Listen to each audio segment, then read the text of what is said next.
Good evening, everybody. Welcome to Pinckneyville on a soggy Friday night, October 15th. Dave McKenzie along with Scott Hudson as we get you set for Week 8 of the high school football season. The Carterville Lions, the final conference game of 2021. Yeah, it's hard to believe we're already in Week 8. Carterville with a win tonight will qualify for the playoffs with their 6th win. And then, of course, next Friday night, the regular season finale at home against Harrisburg. But first things first, Carterville's got a date here with Pinckneyville tonight on a beautiful night for high school football. If you're one of the kids out there playing, kids love playing in this. It wasn't great for us trying to get from our vehicles to the press box, but it is what it is. I'm not even going to say the word that we're not having. We do have rain coming down, but like I said, it's hard to believe this is already Week 8. It is hard to believe. And as far as weather tonight, when I looked to just a few minutes ago, it looked like rain should be stopping somewhere around 8 o'clock or so. It's going to cool down. I know coming down Route 14 to DuQuoin, it was 70 degrees right there at the city limits on the south. And when I hit the city limits on the north, it was 68 or 58 rather. So a 12-degree drop. Just right there in DuQuoin, But high school football tonight, Carterville, Scott, I didn't get to be at last week's game against Madison Trojans, but that gave them 5 wins, like you said, makes them playoff eligible. Yeah, they won handily, I think it was 54-32 was the final. Carterville was up 48-6 early in the third, had the running clock, everything was going well. And then Coach Dial put in the reserves, and things didn't go so well. After the game, I talked to Coach Dial, and if you weren't at the game or you didn't know what the final score was, you may have thought that Carterville had lost that game. He was upset about the turnovers, which have been a problem with this team the last 2 weeks. 5 turnovers at Nashville 2 weeks ago. The first-teamers, I think, had a couple of turnovers last week, and then, of course, you bring in the subs, and really nothing went well. But Carterville got the win. That's the main thing. And now they got 2 games left, trying to get on a little bit of a roll before they head into the playoffs. Both teams are, Pinckneyville's starting to make their way out of the locker room. The Lions have been out on the turf here at Pinckneyville, and I'm, number one, thankful for turf at Pinckneyville High School. Yes, that's a lot of schools have that anymore. There are a few like Karen and others that don't have it. But it is going to be slick out there. I mean, footing's not going to be a problem. The passing game could be a problem. The wind is blowing not as hard right now as it was when we first got here, but there is a little bit of a wind. Of course, we talked about the rain. So the elements will play a factor in this game tonight. This is your first Mid-Bank and Trust pregame show, and as we continue here, the captains are meeting for the coin toss right at the 50-yard line. I had a chance to talk to Coach Brett Dial about this matchup tonight against the Pinckneyville Panthers. We're going to go on and take our first break, and when we come back, you'll hear from the coach of your Carterville Lions. This is Lions football on News Radio WJPF. Man, my knees are sore. Oh, my aching back. If you complain from persistent strain and pain, it's time to help yourself to the expert team at NYH Outpatient Rehabilitation. No referral required. Their therapy team can evaluate that nagging ache and build an effective treatment plan. With 10 convenient locations and a host of specialized therapy options, they'll help you do away with the day-to-day complaints. Help yourself today. Go to nih.net/rehabilitation. Starting a job at McDonald's starts with a flexible schedule and plenty of opportunity. Start your application today at careers.mcdonalds.com. Job you apply for may be in a restaurant or by franchise. McDonald's franchisees. We defer. We defer.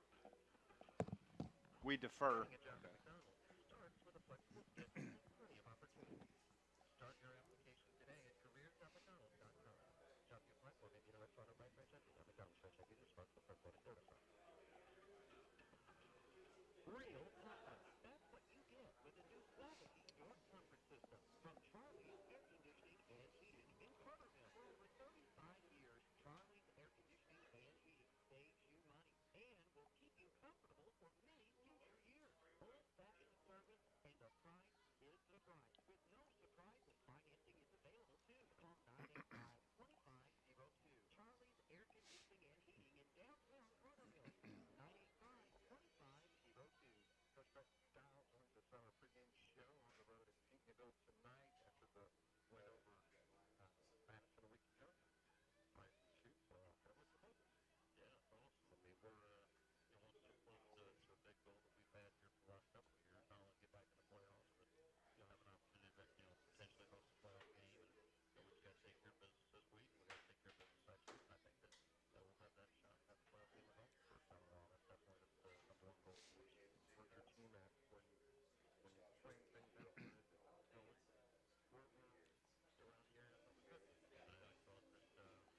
Check, check, 1, 2.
You can go to a break after this.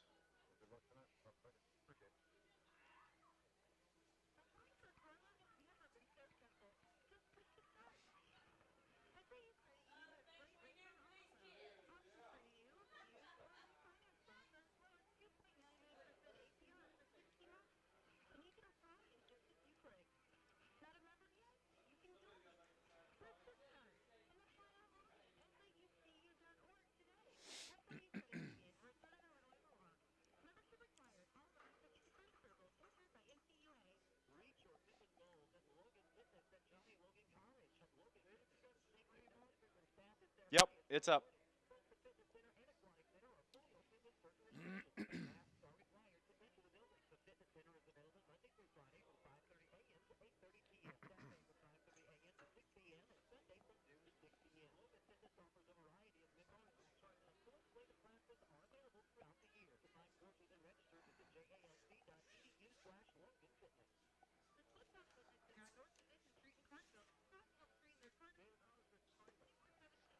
Carterville Lions at Pinckneyville Panthers.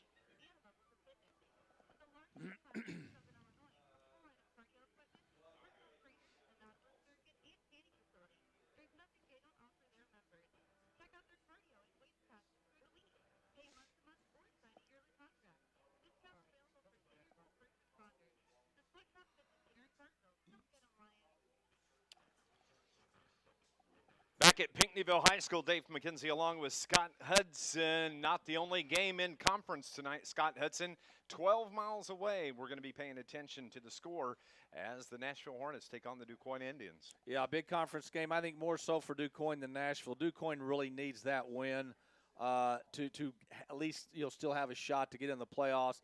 I think DuQuoin finishes out the season next week with Murfreesboro, so a tough way to end the regular season for DuQuoin. But it's a big game, no doubt, over in DuQuoin. And did I see a stat that Nashville has only beaten DuQuoin 4 times in the last 15 years? That would not surprise me. I mean, you look at the DuQuoin teams and how dominant they've been over the years. Nashville has been very good the last few years, but I did not hear that. I could see that though, but it's kind of misleading in the fact that Nashville's been so good for the last 4 or 5 years. Well, that game is taking place. Also, a couple other important games tonight is Carbondale hosting Marion. We're going to take a break. We'll be back here on our pregame show. They use them every day. Dr. Mindy Moore at Family Foot and Ankle Yep. making you comfortable. She's been here for 12 years. Foot problems from simple to severe. Treatments such as diabetic foot care, diabetic joint care, painful fungal nail, painful ingrown nail, heel pain, ankle pain, bunions, and hammer toe. Dr. Mindy Moore, Family Foot and Ankle Center in Southern Illinois, Carterville, the proud supporter of your Carterville Lions. Call 985-SEEK. Hey, it's the taste you grew up with, and it's still around today. Polar Whip and Energy, that's what I'm talking about. Polar Whip, Energy's finest restaurant. If you call this number, 988-9210, they'll have your order ready when you arrive. No long lines, no waiting. 988-9210.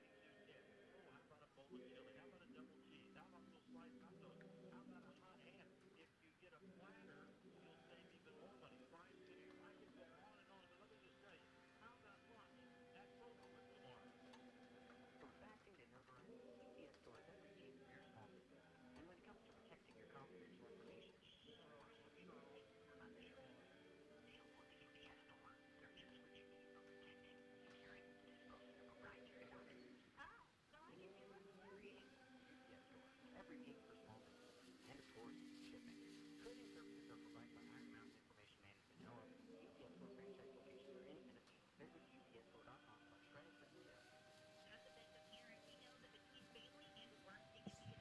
after this one.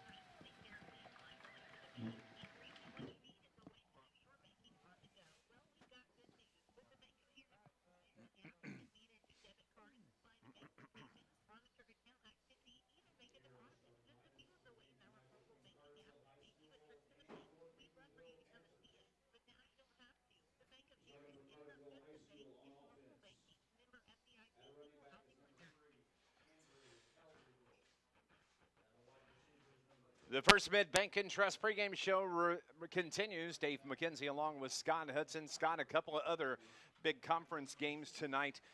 You've got Carbondale and Marion, and you also have Benton and Murfreesboro. Yeah, those are the two marquee games of the evening. You look at Marion, they're the best team in Southern Illinois when you look at the talent and the depth they have. Of course, they're a 5A school. Carbondale looking, to get that 6th win, to get into the playoffs. They're playoff eligible now.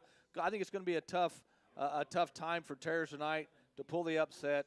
And then, Murfreesboro and Benton. Murfreesboro, kind of had that loss to Carterville in I think that was week 3 at Murfreesboro.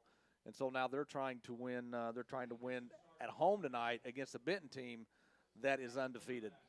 We're going to go on and take our final break here on the First Mid Bank and Trust pregame show. When we come back, we're going to have the kickoff. It's the Carterville Lions on the road at Pinckneyville on News Radio WJPF.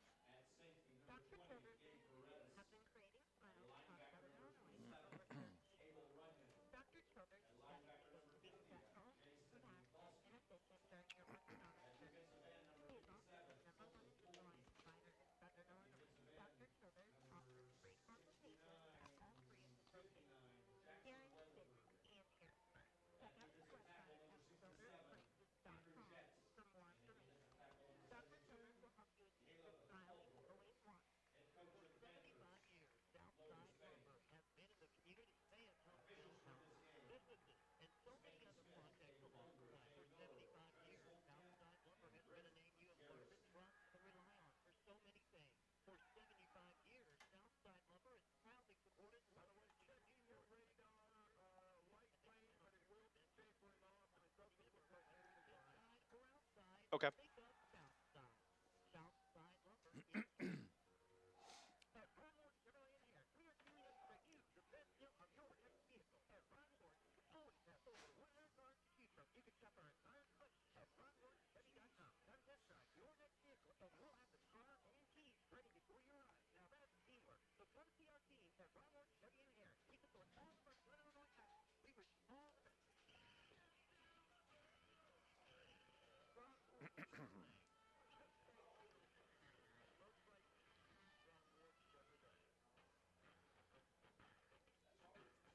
Welcome back to Pinckneyville on a Friday night, a drizzly Friday night. Heavy rain moved through the area about 5:30, 5:15.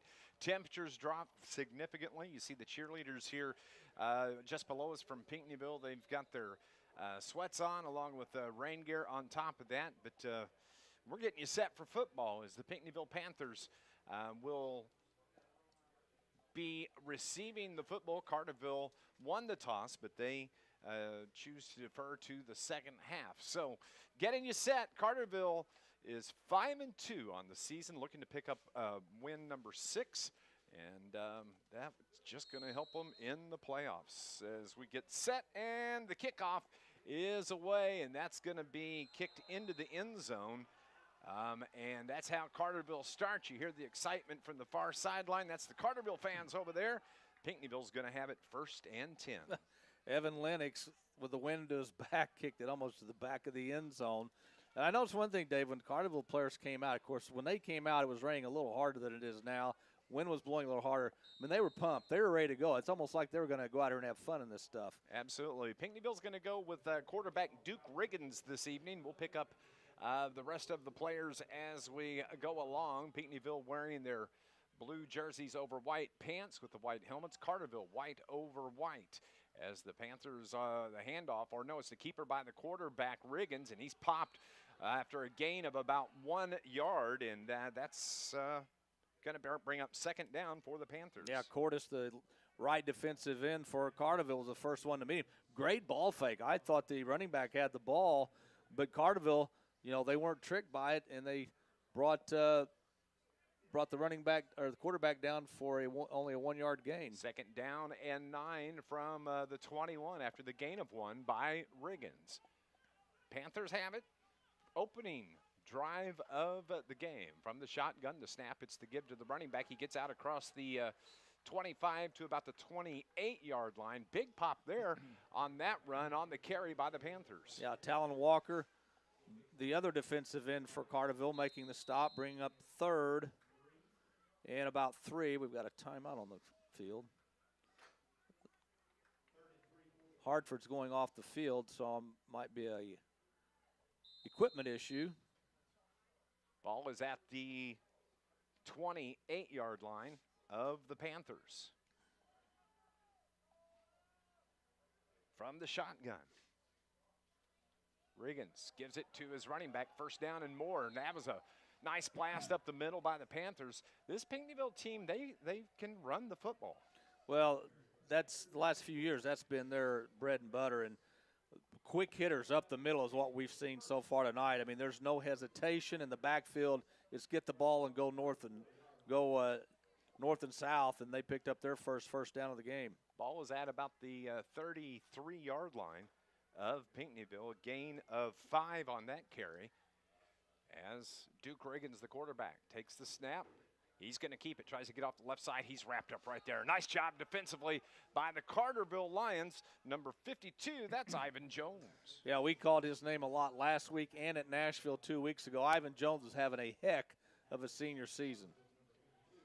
So loss on the carry by Riggins. It's going to push the ball back to the 30-yard line, a loss of 3. So it's going to bring up second down and 13 now from the 30 for the Panthers. Rain continues to fall here at Pinckneyville. We expect that to stop at some point during the game. Riggins looks out, has 2 receivers to the right, takes the snap, gives it to his fullback, falls on the turf. Carterville gets the fumble recovery. What a big pop, and I think for Carterville, that may have been Talon Walker that was there on the hit. Yeah, Walker made the stop and the forced fumble. The quarterback, I think Cordes, took the quarterback out, so the quarterback gets taken out, and then the running back gets taken out, and Talon Walker, like you said, was the one that forced the fumble, and Carterville's got great field position. Conditions in a game like tonight, turnovers could be huge, and the first turnover belongs to the Pinckneyville Panthers. Carterville has it, first and 10, and they have it at the 27 of the Panthers. Here comes Hellriegel, brings his troops to the line of scrimmage. From the shotgun.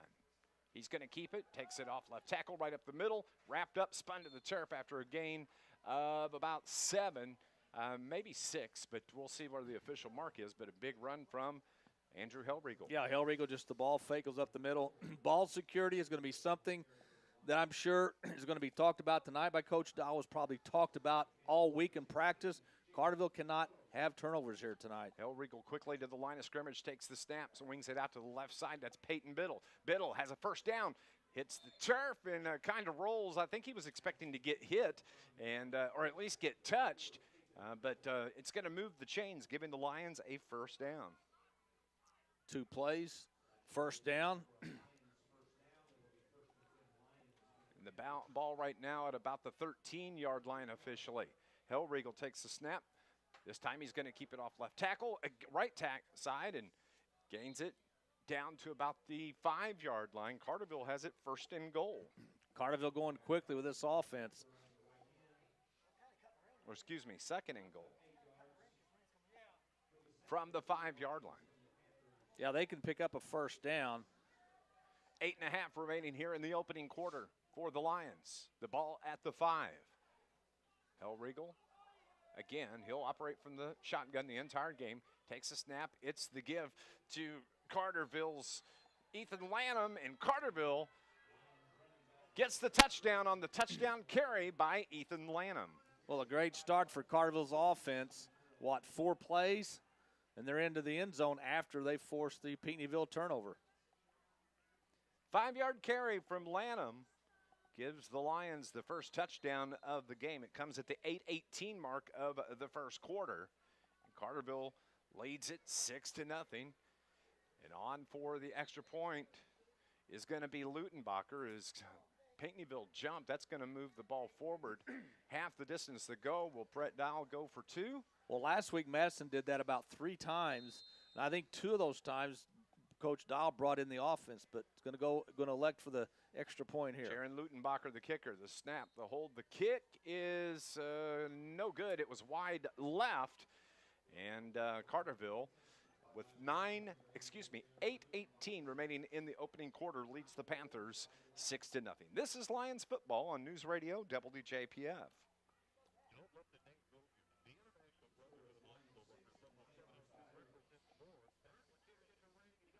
He was made up of Southern Illinois Lions street trimmers, utility workers, city employees, factory workers, construction workers, and more. So when you're down with the IMEW, you're really supporting Southern Illinois. Hey, if you're watching online, thank you for watching. Not the best operating conditions for the video tonight, so please bear with us. But glad to have you.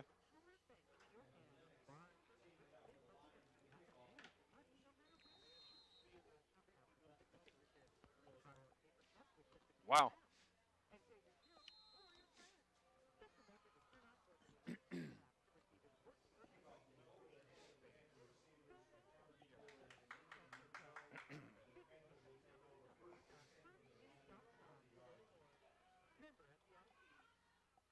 Bring it here. Back at Pinckneyville, it's Dave McKenzie along with Scott Hudson. The kick from the Lions goes out of the back of the end zone. So once again, Panthers going to start 1st and 10 from their own 20. They trail 6-0 with the football. 2 receivers to the right for the Panthers. The snap to Duke Riggins. It's the pitch out to the left side, bringing it near side to the sideline, and he's pushed out of bounds on the carry for the Pinckneyville Panthers is Joey Iacino.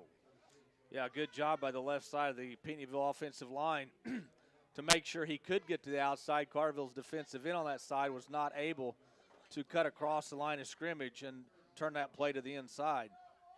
First down carry for the Panthers. They have it at the at the Panther 32-yard line. They have it on the near hash. Riggins takes the snap. He's going to keep it, and he's popped right there, wrapped up and dropped at the 30-yard line. It's going to be a loss on the carry, a loss of about 2, bringing up 2nd down and 12 now for Pinckneyville. Riley Bradford, one of the first Lions to meet him. Drop him for a 2-yard loss, bring up 2nd and 12. Clock rolls, 7.5 remaining here in the opening quarter. It's nice of them at Pinckneyville to put the video in here so we can see the clock. Yes. That's a nice feature. There's a pole that blocks our view of the scoreboard to our left, but video right behind us shows a constant view. Panthers 2 receivers to the right. Riggins pitches as a low pitch, but it was handled there, and Carterville just wraps him up. Right about the 30-yard line, not much of a gain at all on that. As a matter of fact, it will be no gain, and it's going to bring up 3rd and 12 now for the Lions. I think that was Zachariah Miller, another defensive lineman that got in on the play and dropped him for a loss of 1. Carterville's defensive front, we've called a lot of names early in this first quarter. Absolutely. This Lions broadcast brought to you by SIH, where they offer rehabilitation for acute, inpatient, and outpatient care. Visit SIH.net for more information. 3rd down and 12 from the 30 for the Panthers. Riggins takes the snap, drops back, looks to throw, throws it, caught all off the hands of his receiver, and that's may be an issue all night long, as his intended receiver was Kellen Scott. Scott was open, however, he was about 2 yards short of the first down, and if he doesn't get away from the Carterville defender, it's still going to be 4th down, but it'll be 4th and short, where Pinckneyville may have gone for, but like you said, in this wet weather, that ball is going to be hard to catch tonight. And to do the punting for the Panthers is 6'4" senior Trey Mall. Takes the snap, 1 step, and a kick short. It's going to hit at about the it's down at the 48-yard line by the Panthers, where it's caught right there. We'll keep it here. Carterville's going to get the football back, and they lead this game 6-0. On the punt, Brandon Skelcher, the sophomore quarterback for Carterville, was one of the return men, and he almost got hit by the ball. Of course, anytime you have a short punt, as a coach, you worry about, getting hit by a kick like that. But Carterville's got great field position at the 48 of Pinckneyville. 1st and 10 for the Lions. 2 receivers to the far side. That's the give to Townsend Barton. 1st down and more, down the far sideline to the 30, 10, 5, cuts it back in, touchdown. Townsend Barton, a 48-yard touchdown run by Mr. Barton. Well, he got a great block on the left side of that offensive line to spring him to the outside. Then as he's going down the far sideline, he's got not one but 2 blockers in front of him, and then he just cut it back to the middle at about the 5-yard line and went into the end zone. So Townsend Martin, the 48-yard carry for a TD. Carterville leads at 6-0. They're going to go for 2. So they're going to try to get that point back that they missed on the extra point on the first touchdown. And it's the give, and the 2-point conversion is good for Carterville, as it was Ethan Lanham on the carry. So now, with 6:09 remaining here in the first quarter, Carterville leads it 14-0. We'll be back in 30 seconds. This is Lions football on News Radio WJPF.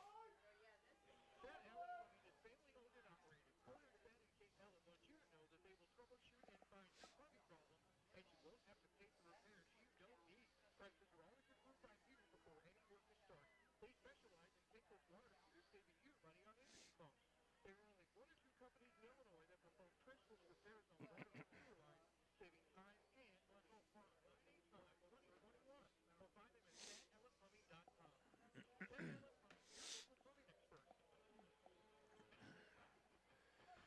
14-0 Carterville is Mr. Lennox is going to be kicking off from the 40-yard line to our left.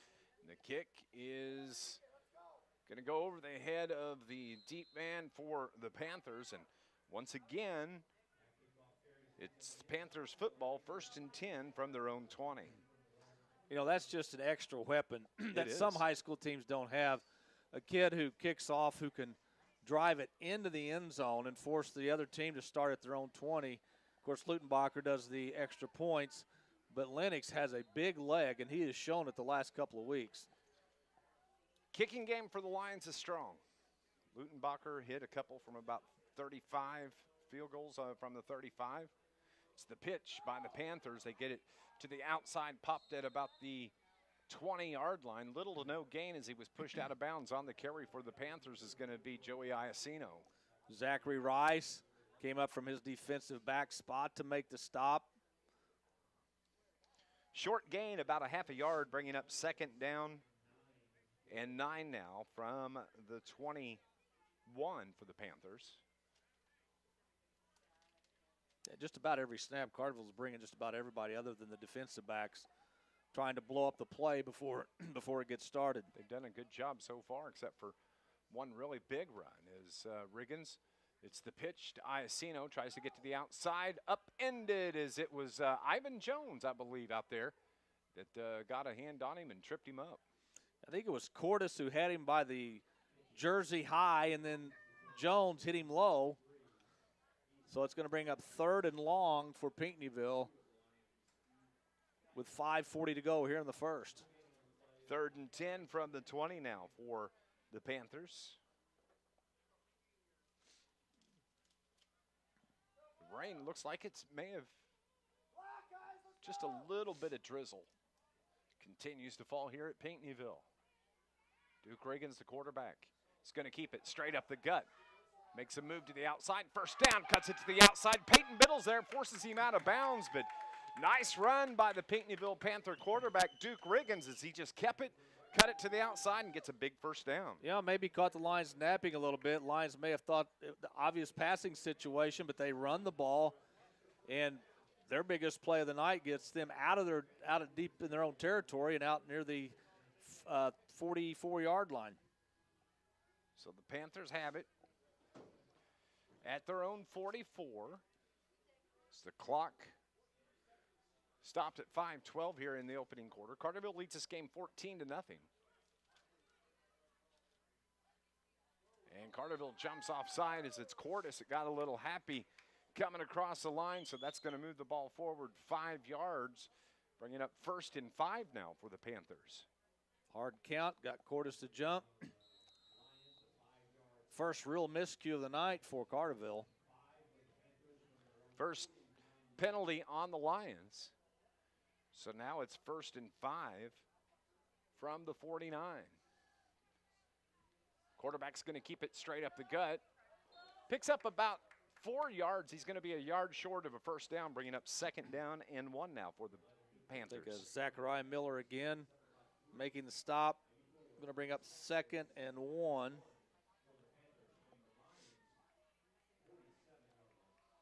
Got the ball at the Carterville 47-yard line. So a yard short of the first down. Ball toward the far hash. Pinckneyville moving from right to left on a radio dial. So needing the first down, Carterville, no, they let him slip through. And on the carry, Pinckneyville picks up the first down as after a gain of about 3, but that's 2 first downs here on this drive by the Panthers. Well, Pinckneyville's running backs, they run hard. There's no hesitation. They get the ball and they go. For Carterville, I believe it was Riley Bradford had a chance to stop him about 2 yards short of the first down, but he missed him, and Pinckneyville picks up yet another first down. The ball rests at the Carterville 44-yard line.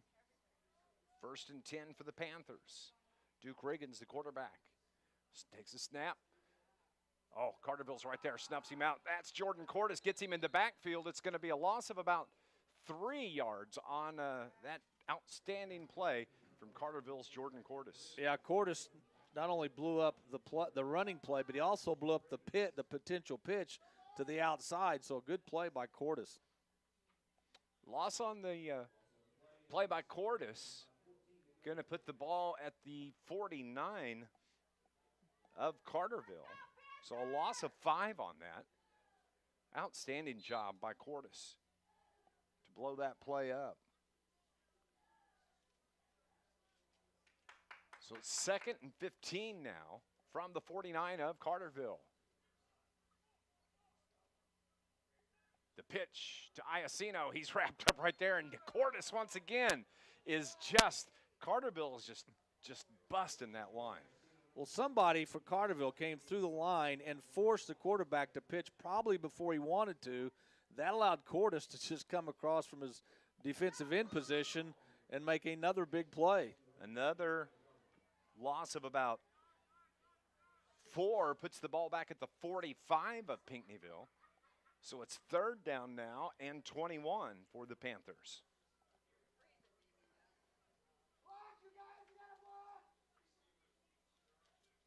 Nobody in the backfield. They throw it out to the left side. It's in the turf. Falls incomplete as it was Mole that was the quarterback for the Panthers. And once again, this is going to be an issue probably for both teams, is how slick is that football when they go to throw? Yeah, and Pinckneyville's throwing into the wind, so you might have to put a little bit more mustard on it if you're going to throw into the wind, because that ball came up short on the receiver. Even if he catches it, he's still going to be about 12 yards short of a first down. But if they make it, or if they do have the completion, they might go for it on 4th down. So it's 4th and 21 from the 45. Pinckneyville looks to set up to punt. That is Mole, the quarterback, that's back at the 40. No, they're going to go for it. Dumps it over the top, falls incomplete. Carterville's going to get the ball back on the change of possession by the Pinckneyville Panthers. Yeah, I don't understand that play. If you're going to pull off something like that, your punter, in this case Mole, has to be back farther to give Carterville the idea he is going to punt. When you're that close to the line of scrimmage, you take a snap, that kind of makes you think, if you're Carterville's defense, hey, we got to watch for a fake. And they tried to set up a screen to the right, fell incomplete, and Carterville a great field position again. They have it at the 45, rather, of Pinckneyville. The throw out to the right side. That's Townsend Barton, makes a move, cuts it back up. He gets free. Townsend Barton on another 45-yard touchdown reception from Andrew Hellriegel. Perfect pass on a slant to Barton, and once he caught it, it was over. He had nobody who was going to catch him, And I'm going to suggest to Coach Dial after this game that next week at Harrisburg, I don't care what the weather is, turn on the sprinklers, wet the field down, have fans shooting Blowing. water on the field, because this is good. It'll be fan night at Carterville. They'll give the yeah. fans all little fans Yeah. that they can blow. Carterville set up for the extra point. Lutenbacher's kick is up, and it's good. So with 2:39 remaining, Carterville leads the Pinckneyville Panthers 21-0 here in Pinckneyville. This is Lions football on News Radio WJPF.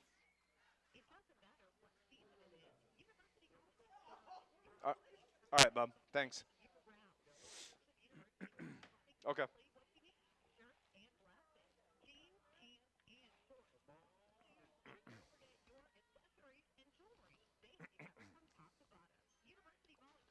Hey, everybody online. Good evening.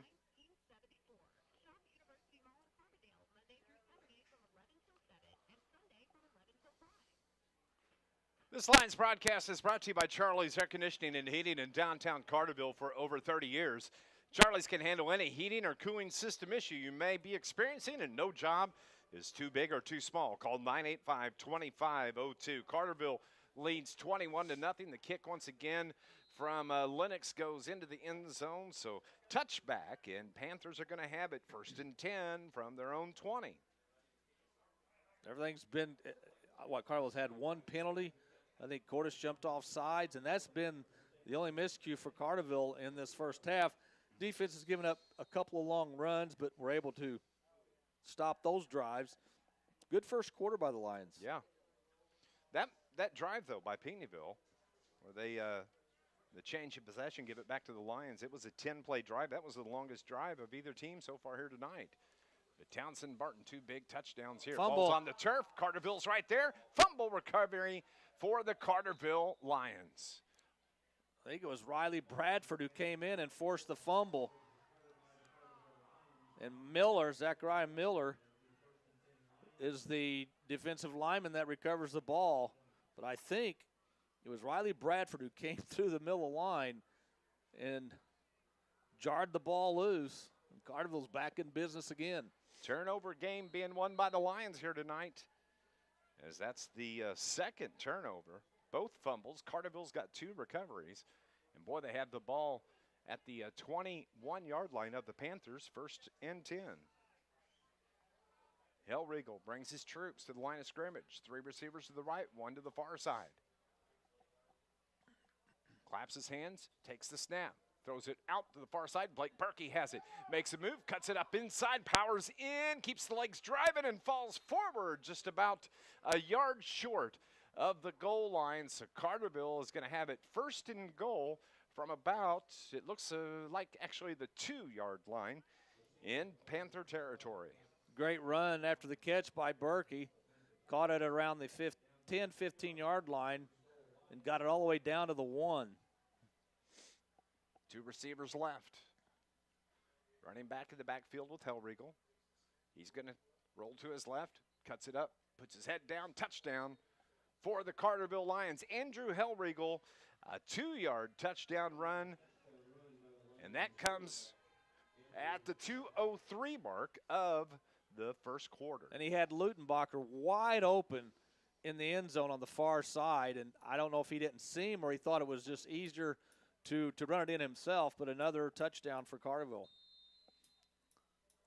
So setting up for the extra point, Jaron Lutenbacher, aforementioned player by Mr. Scott Hudson. Snap. The kick is good for Carterville. And with 2:03 remaining in the opening quarter, it's all Carterville right now. They lead it 28-0 here on News Radio WJPF.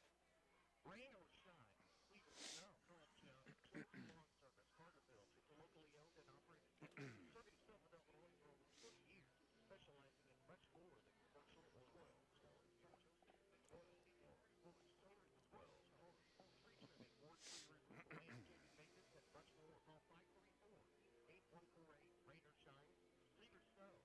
Call Joe. 534-8148. That's 534-8148. 28-0 Carterville over Pinckneyville. This Lions broadcast brought to you by Rob's Pit Barbecue near the corner of Route 13 and 148. Their hours are 10:30 in the morning till 8 o'clock, Monday through Sunday. 28-0. Carterville set to kick off again. It's going to be Evan Lennox.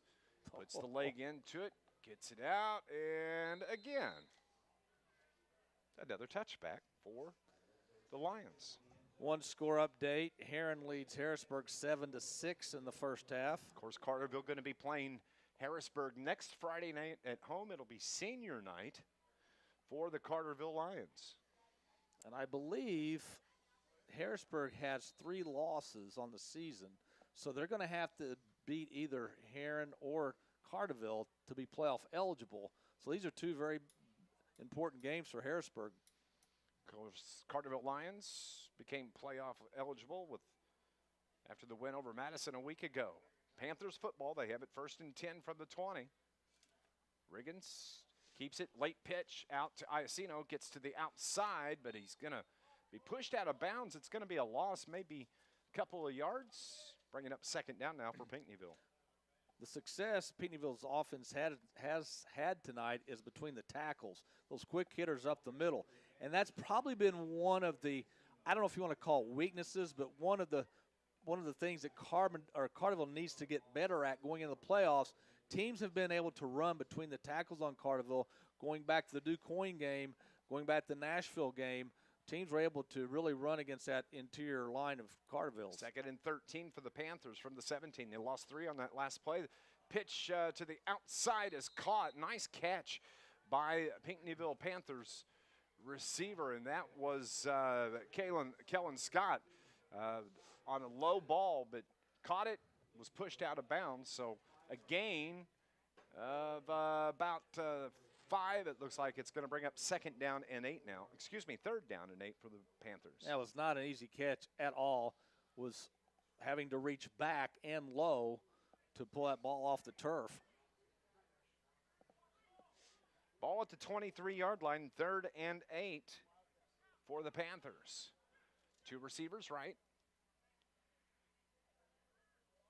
Duke Riggins, the senior quarterback for Coach Logan Spain, and we have a timeout that's been taken and called by Coach Logan Spain. We'll pause 60 seconds. Carterville leads this game 28-0 here on News Radio WJPF. You have a chance to deposit it and don't want to make a trip to the bank? With free mobile deposit at People's National Bank, just snap a picture of the check with your smartphone and deposit it into your account anytime, from anywhere. All with PNB to Go mobile banking. Deposits are as easy as tap, snap, and deposit. Plus, it's free. Download the PNB to Go mobile banking app. Go to your friends, your party, or whatever bank. Making it easy to bank from anywhere. Member FDIC. Wireless or service fees may apply. One of the Florist in Carterville, rooting for their Carterville Lions, delivering to all of Southern Illinois. One of the Florist is committed to offering the finest floral arrangements and The Benton game is just now getting started. Who? The Benton Murphy Oh, game. really? Well, the Florist specializes in plant gourmet baskets and home decor. Need help decorating your home during the holidays? Call Stephen at Weller the Florist, 985-2851, or visit wellertheflorist.com and order online. Go Lions! After the timeout by the Pinckneyville Panthers, it is 3rd down and 8. The ball rests at the 23-yard line. Well, they ran a play, did not get the 1st down. They have 4th and 7 at their own 23. I apologize, I did not see the play. I didn't either. Timeout wasn't 60 seconds, so it's going to be 4th down for the Panthers. The snap, they're going to punt as Mole gets away. The ball hits at about the 42-yard line, goes out of bounds as it crosses the 45. And Carterville's going to have the football once again. 1st and 10 in great territory, in great field position. Punt was almost blocked. Now there is a flag on the play. Is it roughing the kicker possibly? It's not going to be enough for the first down. We'll see. Yeah, apparently Ivan Jones did rough the kicker. It's only a 5-yard. So now Pinckneyville's sending their offense back on the field. New life for the Panthers.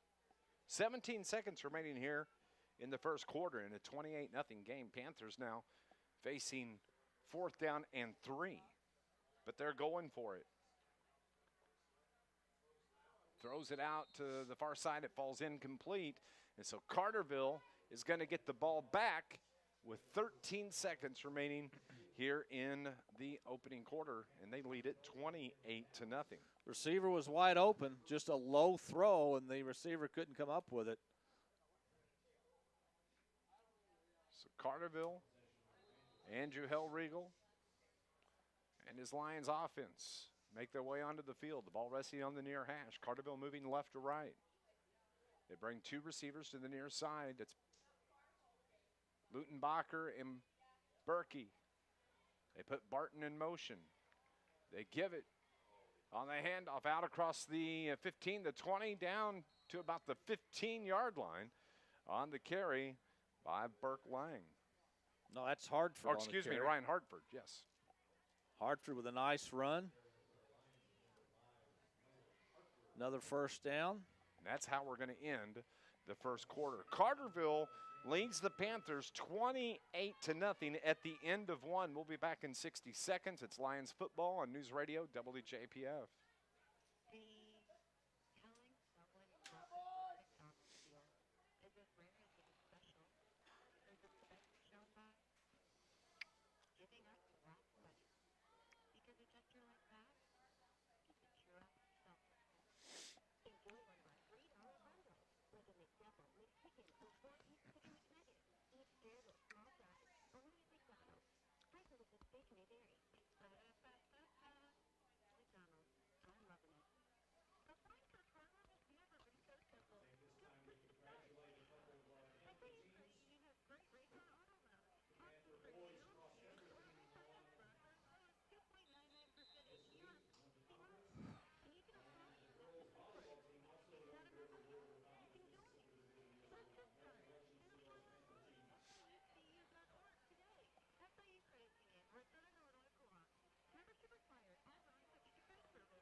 (28-0), the Lions on top of the Pinckneyville Panthers as we start play here in the second quarter. Lions have the football. They have it at the 16-yard line. Hellriegel takes the snap. He's going to keep it. Cuts to the outside, cuts it back up inside, keeps the legs churning once again, and carries it down inside the 5. They're going to mark him down at about the 2-yard line. Andrew Hellriegel reading that outside D just right. Yeah, like a little water bug out there. Goes to the right, then back to the left, and cuts it again. Gets all the way down to the 2-yard line. Pinckneyville's defensive front, not that big. And, of course, you look at Carterville's offensive line, one of the bigger in Southern Illinois, even without big Charlie Howerton, who's out for the year with a knee injury. So first and goal from the 2. Hellriegel gives it to his running back, Nolan Hartford, and he stops short of the goal line. It's going to be at about the half-yard line, bringing up second down and goal now from the 1. Yeah, he got hit about the line of scrimmage, but was able to reach forward for about a yard. We understand that the Benton Rangers, Murfreesboro Red Devil game just started just moments ago. That's a big game. That's for the Ohio title in the River to River Conference. And again, another stop by the Panthers. Yeah, they must have heard me when I said their defensive front isn't very big. They said, well, we're going to take that. We'll take that tell as him. yeah, we're going to take that as a challenge. And, boy, the last 2 plays, Carterville has gone nowhere. That time they had the big running back Lanham go right up the middle or off to the right of the center, and he got nothing. I bet it's a keeper from Hellriegel. We'll Okay. find out. Third and goal. No, it's to give to the running back, Nolan Hartford. That's Lanham. Lanham, rather, as he busted in for the 1-yard touchdown run. It comes at the 10:23 mark of the second quarter. 1-yard run from Lanham. Carterville has scored on every possession in this game. And they lead it 34-0, pending the extra point from Jaron Lutenbacher. He makes his way onto the field, has the tee, places it at the 10. Hellriegel on the hold. Hellriegel's ready, or excuse me, Lutenbacher's ready. The snap, the hold, the kick, and it's good. 35-0 at 10:23 remaining in the second quarter. This is Lions football on News Radio WJPF. Man, my knees are sore. Oh, my aching back. Playing from a brain. It's not looking pretty serious. At SIH Outpatient Rehabilitation. No referral required. Their therapy team can evaluate that nagging ache and build an effective treatment plan. With teams in many locations and a host of specialized therapy options, they'll help you do away with the day-to-day complaints. Help yourself today. Go to SIH.net/rehabilitation.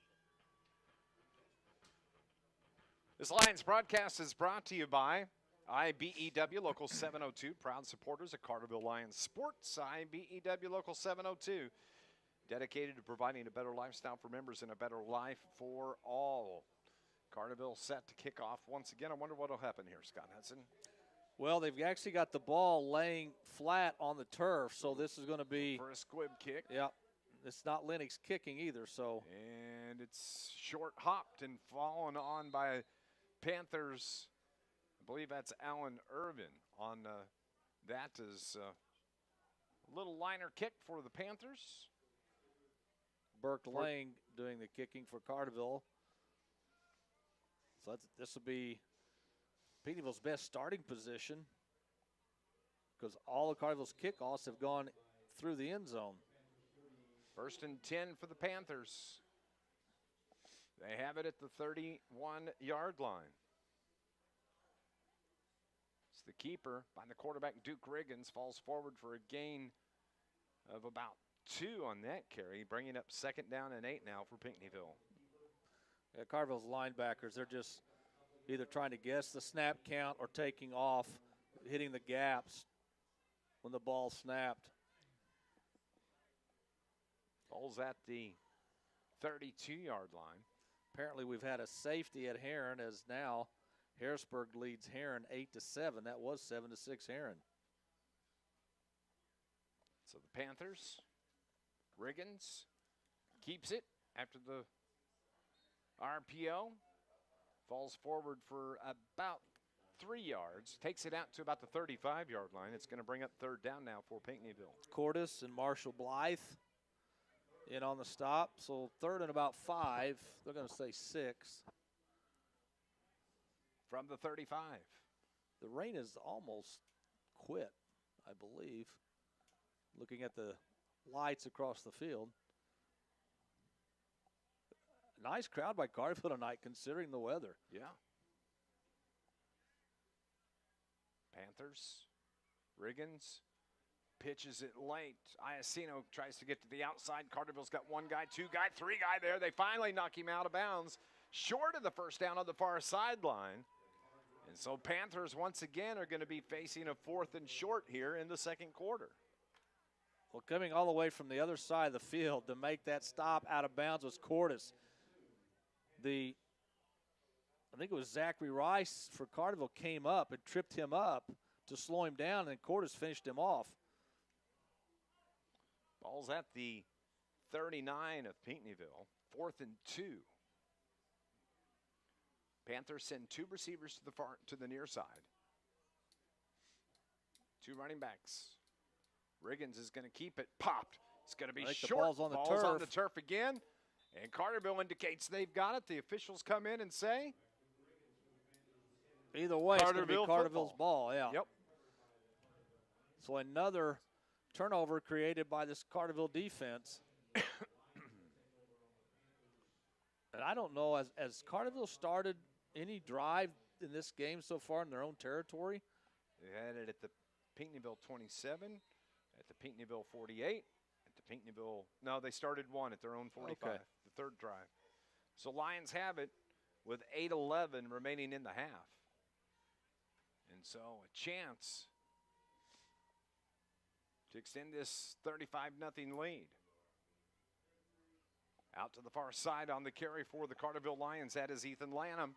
Carries it all the way down to about the 20-yard line for Carterville. Big carry from Ethan Lanham. Yeah, he just took off like it's a jailbreak down at about, they're going to say he went out of bounds at about the 21-yard line, but you can see a little bit of frustration on Pinckneyville's side right now. Nothing's gone right for them tonight. Everything Carterville's done has been almost to perfection. Two receivers to the far side. Lanham on the carry once again. Gets a block, gets to the outside. Flag comes in from behind. Maybe a hold, probably a hold on the Lions. And that's the indication from the official. It's going to be on Carterville. It's going to bring that play back. Yeah, I believe they're going to get Eli Mooring for a hold as he was trying to block to the outside to give Lanham some space. Second penalty of the game for the Lions. So it's going to negate that play and march him back 10 yards. So it's going to be first down and 20 now from the 31.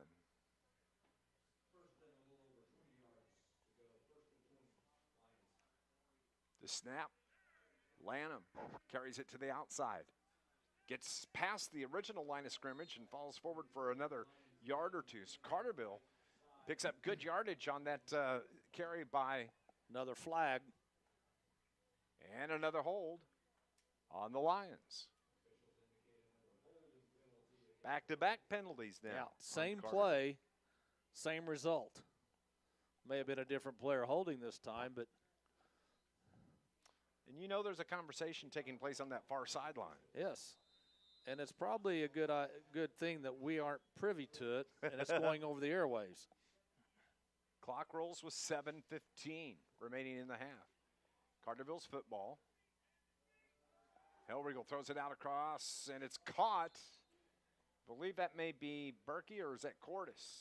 That's Cordis. That's Cordis on the reception. He had reception. Berkey wide open at about the 15-yard line.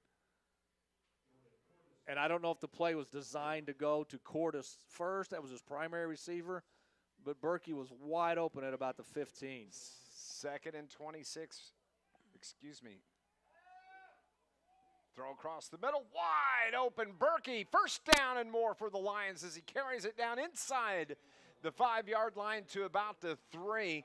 Pretty throw. Nice catch. Big play. I guarantee you the Carterville coaching staff above us on top saw that last play and radioed down and said, look, do the same play. This time look for Berkey. And he was wide open this time as well. First and goal from the 3. Carterville hustles up. Berkey finally gets set out on the far side. Hellriegel's ready now. No, that's going to be Townsend Barton. It takes the snap for the Lions. Just carries it straight up the gut. Touchdown, Carterville Lions. Townsend Barton with 6:10 remaining in the first half gives Carterville a 41-0 lead. Yeah, that's after 2 consecutive holding penalties. Carterville comes back, gets a big pass play from Hellriegel to Berkey, and then they take Hellriegel out of the game and line up Barton at quarterback. And he just takes it in himself. And that means a rolling clock now for the Lions. The snap, the hold, the kick is good. 42-0 here with 6:10 remaining in the first half. Stay with us. More Lions football next on News Radio WJPF. Real comfort. That's what you get with the new start full the second half so early.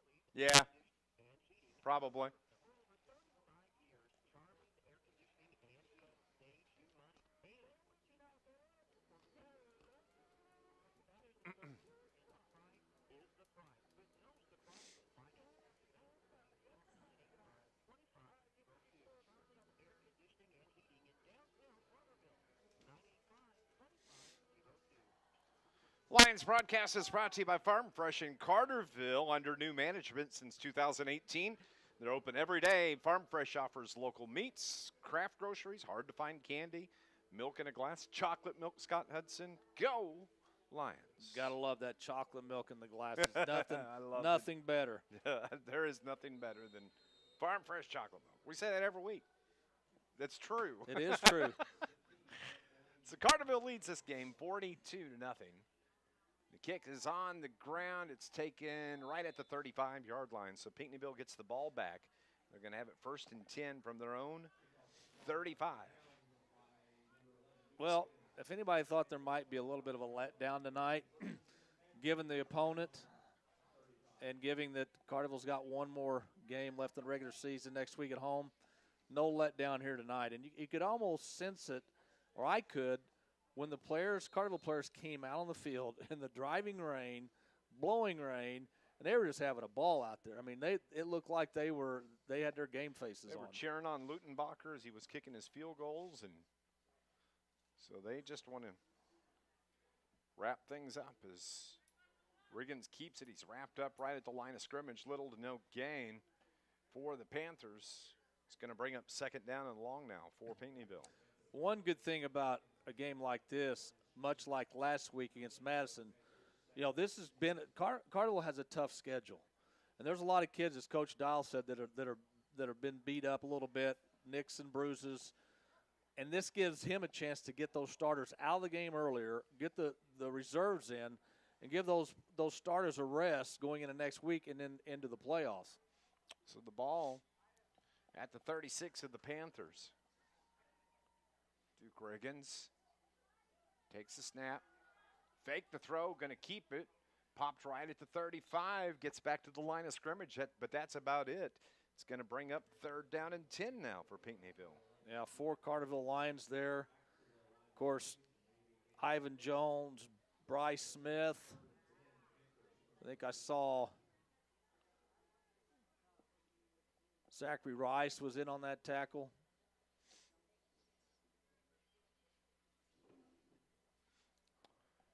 Clock rolls, 4:50 remaining in the half. Coming up, we're going to have our Thad Ellett Plumbing halftime report. We'll take you through the scoring for the Lions here in this first half. Get you caught up on other games. Mold throws it out across the middle. It's caught for a 1st down for the Panthers. Out into Carterville territory is on the reception. It is Joey Iacino, 1st down for the Panthers. Just threw it over the outstretched hands of Marshall Blythe, the defensive back. Good throw, nice run after the catch, and Pinckneyville's in Carterville territory. The ball is at the 48-yard line of Carterville. 1st and 10. Nice play by the Panthers. One of the biggest plays of the game by Pinckneyville so far. 2 receivers spread to the far side. Ball's on the near hash. They wing it out to the far side. Picked off. Peyton Biddle has it, grabs it, and jaunts his way toward the goal line. It's going to be a 52-yard interception. Pick 6 for the Carterville Lions. That's what you call anticipation, reading the quarterback's eyes. Biddle, who is very quick, very fast, was just waiting to see if that wide receiver was going to make that turn towards the outside. And when he did, Biddle just broke on the play, picked it off, and it was nothing but green turf ahead of him as Carterville now goes up 48-0. 4:23 remaining in the half. Carterville now up 48-0. Lutenbacher on for the extra point. And his kick is good. 49-0 with 4:23 remaining here in the half. This is Lions football on News Radio WJPF. The Bank of Hearing has been serving Washington since 1931, offering every Yeah, it was.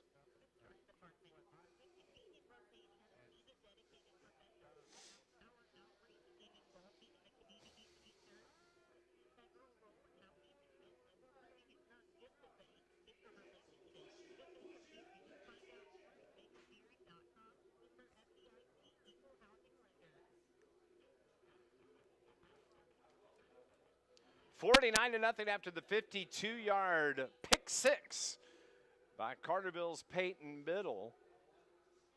And a nice anticipation by Biddle as he got the jump, just like Scott described, and takes it in for 6. Carterville again, it's going to be the punch kick on the ground, hits the up back, and it is covered up at about the 40-yard line for the Panthers. So they're going to get the ball back with 4:21. I mentioned earlier the rolling clock. The rolling clock actually would be in the second half, I do believe. Yeah, and on the 3 kickoffs, the last 3 Carterville kickoffs, which have been short and on the turf, the Pinckneyville players that have picked it up, which have been up backs, have just basically gone down to one knee. They've not even tried to see how far they could get with it, but it's been all Carterville here tonight. Of course, this Pinckneyville team earlier in the season lost a couple of games. They had to deal with some COVID issues, so those games went as forfeits. Pinckneyville comes into the game, is popped on the far sideline on the carry. I believe that was Iacino on the carry, but Pinckneyville this season 0-5. Well, I guess they're 0-7. They played 5 games. They've allowed 53 points per game this season. I think, and they played Nashville last week here. So I think Nashville, maybe put 70 up on them. So it's 2nd and 12 for the Panthers. Actually, it was 65 they put up on Pinckneyville last week. They bring their 2 receivers to the near side. The ball's on the far hash. 2 in the backfield. Falling forward to the line of scrimmage, about a half a yard gain for the Panthers. And now it's going to bring up 3rd down and 12 from the 38.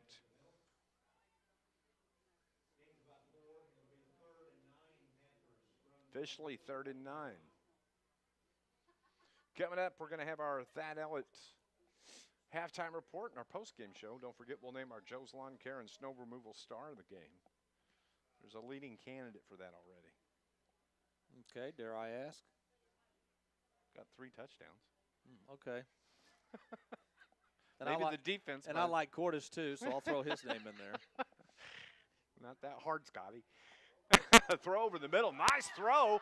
And taking it deep into the Carterville territory. Breaks the tackle and in for the touchdown. That is a nice pass from the Panthers. It's going to be 62-yard touchdown pass for Pinckneyville. Somehow, some way, the Pinckneyville receiver got between the 2 Carterville defenders. I didn't see who the receiver was. I believe James Cravens was one of the defensive backs. And the other, well, I'm not really sure. We'll find out. Might have been Wakey and Cravens are in the defensive backfield now. We'll find out. But that was a heck of a throw. Yes, it was. It was on point, caught him in stride, and 62 yards later, a touchdown for the Panthers. They go for 2. The ball's on the turf. Riggins picks it up, and he's going to be stopped short of the goal line. But with 2:40 remaining, Carterville leads the game 49-6. We'll be back in 30 seconds. This is Lions football on News Radio WJPF. 33, okay.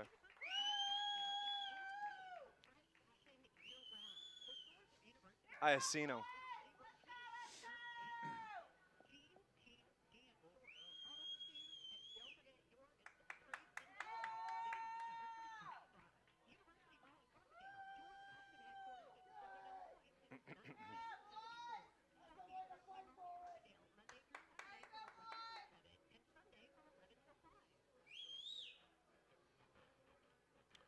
(49-6) the score after the 62-yard touchdown reception by Iacino for the Pinckneyville Panthers. Joey Iacino, nice catch, nice run after the catch, and Panthers get on the board. 2:40 remaining here in the first half. So Carterville's going to get the football back. Ball's teed up at the 40-yard line, back for the Panthers. Townsend Barton, but it's a short kick. It's taken by the up back. And for the Carterville Lions, that is Nolan Hartford. He's dropped at about the 40-yard line. They're actually going to mark it about the 41, but Carterville. At gets the ball halftime, back. excuse me, Dave, at halftime, Harrisburg leads Heron 8-7. Almost a must-win for Harrisburg. 2:33 remaining in the half here at Pinckneyville. Carterville gets the ball back.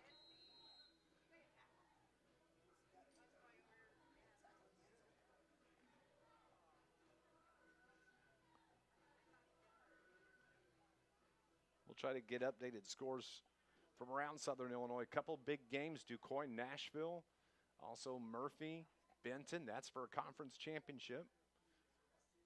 Of course, Carterville fans should be rooting for DuQuoin tonight, as it's the give to Carterville's Bryce Smith. Gets to the outside, breaks away, and he is going to score. Bryce Smith, what a big run for the Lions. And it's going to be a flag, and a hold is going to bring that back. Bryce Smith found an opening down the far sideline, but once again, a hold on Carterville is going to bring back a big play. And well, next year, Bryce Smith will play a big key in this Carterville. Yes, he will. Not only offense, but defense. Bryce Smith, only a junior, 6'1", 225. And he just had a long run turn. Looks like a truck running down that far sideline. Yeah. But it doesn't matter because it's going to bring the ball back. And it comes all the way back to the 43-yard line.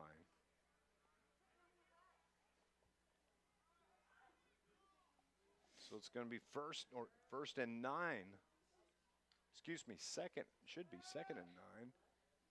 Again, taking it to the outside, down the far sideline. First down for the Carterville Lions is on the carry. Townsend Barton is pushed out of bounds. Just a quick out to the near sideline, and Barton just took it the rest of the way for a first down. First and 10 for the Lions. Barton in motion. Hellriegel on the RPO, gives it to his fullback. That's Smith. Again, that's Smith again, just keeps chugging along, keeps the legs churning all the way down to the 24-yard line. Check for flags, no flags. He was They're hit gonna at the move the line of chain. scrimmage, which was the 45, and made it all the way down to the 25. I mean, you talk about a load. Coach Dogg gives him the high five as he comes off the field, but that's a big boy. 1:38 on the clock. Hellriegel on the RPO keeps it, cuts to the outside, brought down from behind at about the 16-yard line. Nice job on the tackle by Pinckneyville's Abel Runyon as he grabbed hold of Hellriegel, rode him to the ground. Clock keeps rolling, 1:20. It's going to be 2nd and 1 officially. The ball at the 16. Clock is stopped with 1:11. Now they wind it. Here we go. Ethan Lanham in the backfield with Hellriegel. Barton in motion. The give to Lanham. Off right tackle. First down and more for the Lions. They're going to have it 1st and 10 from about the 13-yard line now.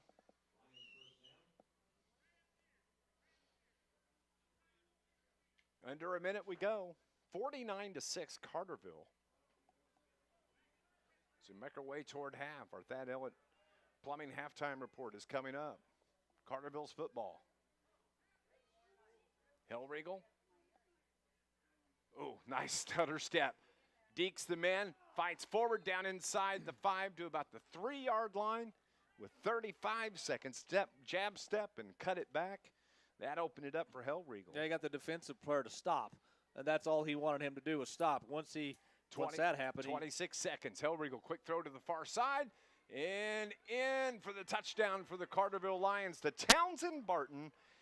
It's going to be a 3-yard touchdown pass to Townsend Barton with 19 seconds remaining they in the got half. that play off really quick. Yes, they did. I'm going to have to start watching after each play so I can shut up and let the play-by-play guy just describe the play. That was very quick. Lutenbacher has missed one extra point, been successful the rest, gets that one to go through as well. And the extra point is good from Andrew Hellriegel. 56-6 is the score here with 19 seconds left here. We'll keep it here as we get you set for the kickoff. I think you're right, Scott. Rain stopped. Going to be sunny tomorrow, high of about 63. SIU tailgate, homecoming. Yeah. Sports Voice on location. North Dakota Fighting Hawks. The Hawks. I think they're currently ranked 22nd in the country. They were ranked 13th until they lost to South Dakota last week. But, I mean, this is every week. Another ranked team that SIU has to play. That's welcome to the world of the Missouri Valley Conference. That's how it is. Don't forget Sports Voice tomorrow morning starting at 8 o'clock with Murph and Hudson. I'll pop in about 9. Name our high school football team of the week, NFL picks. And then everybody makes their way to Saluki Row for the tailgate. Sports Voice on location starts at 11 o'clock as the kick is down at the 40-yard line with 17 seconds left. But that all starts at 11 o'clock. And then Saluki football, 2 o'clock kick, I believe. 2 o'clock kick. It's going to be great weather for college football. It's going to be chilly tomorrow morning. It's going to be chilly, but 63 tomorrow afternoon to watch SIU in North Dakota. I mean, you look back at what's happened the last 3 weeks, the Illinois State game, then the Western Illinois game, and the unbelievable finish of South Dakota State. I mean, if you can't, now's the time to come out and support the Dogs. When I got back home and tried catching up here the last couple of days, I was excited to read about that Saluki win. I didn't really know what had happened as Riggins is brought down in the backfield, clock rolls, and that's how we're going to end the first half. Carterville leads this game by 50. It's 56-6. Stay with us. Our Thad Ellett Plumbing halftime report coming up next on News Radio WJPF.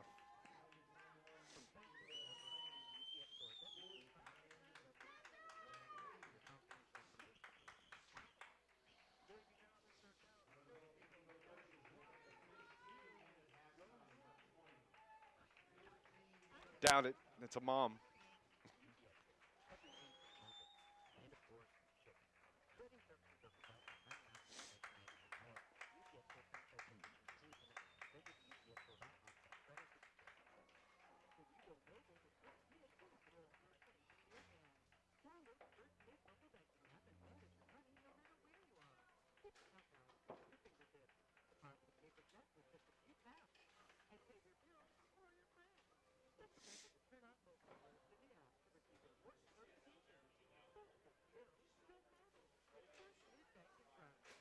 Visit www.firstnews.com to learn more. Member FDIC.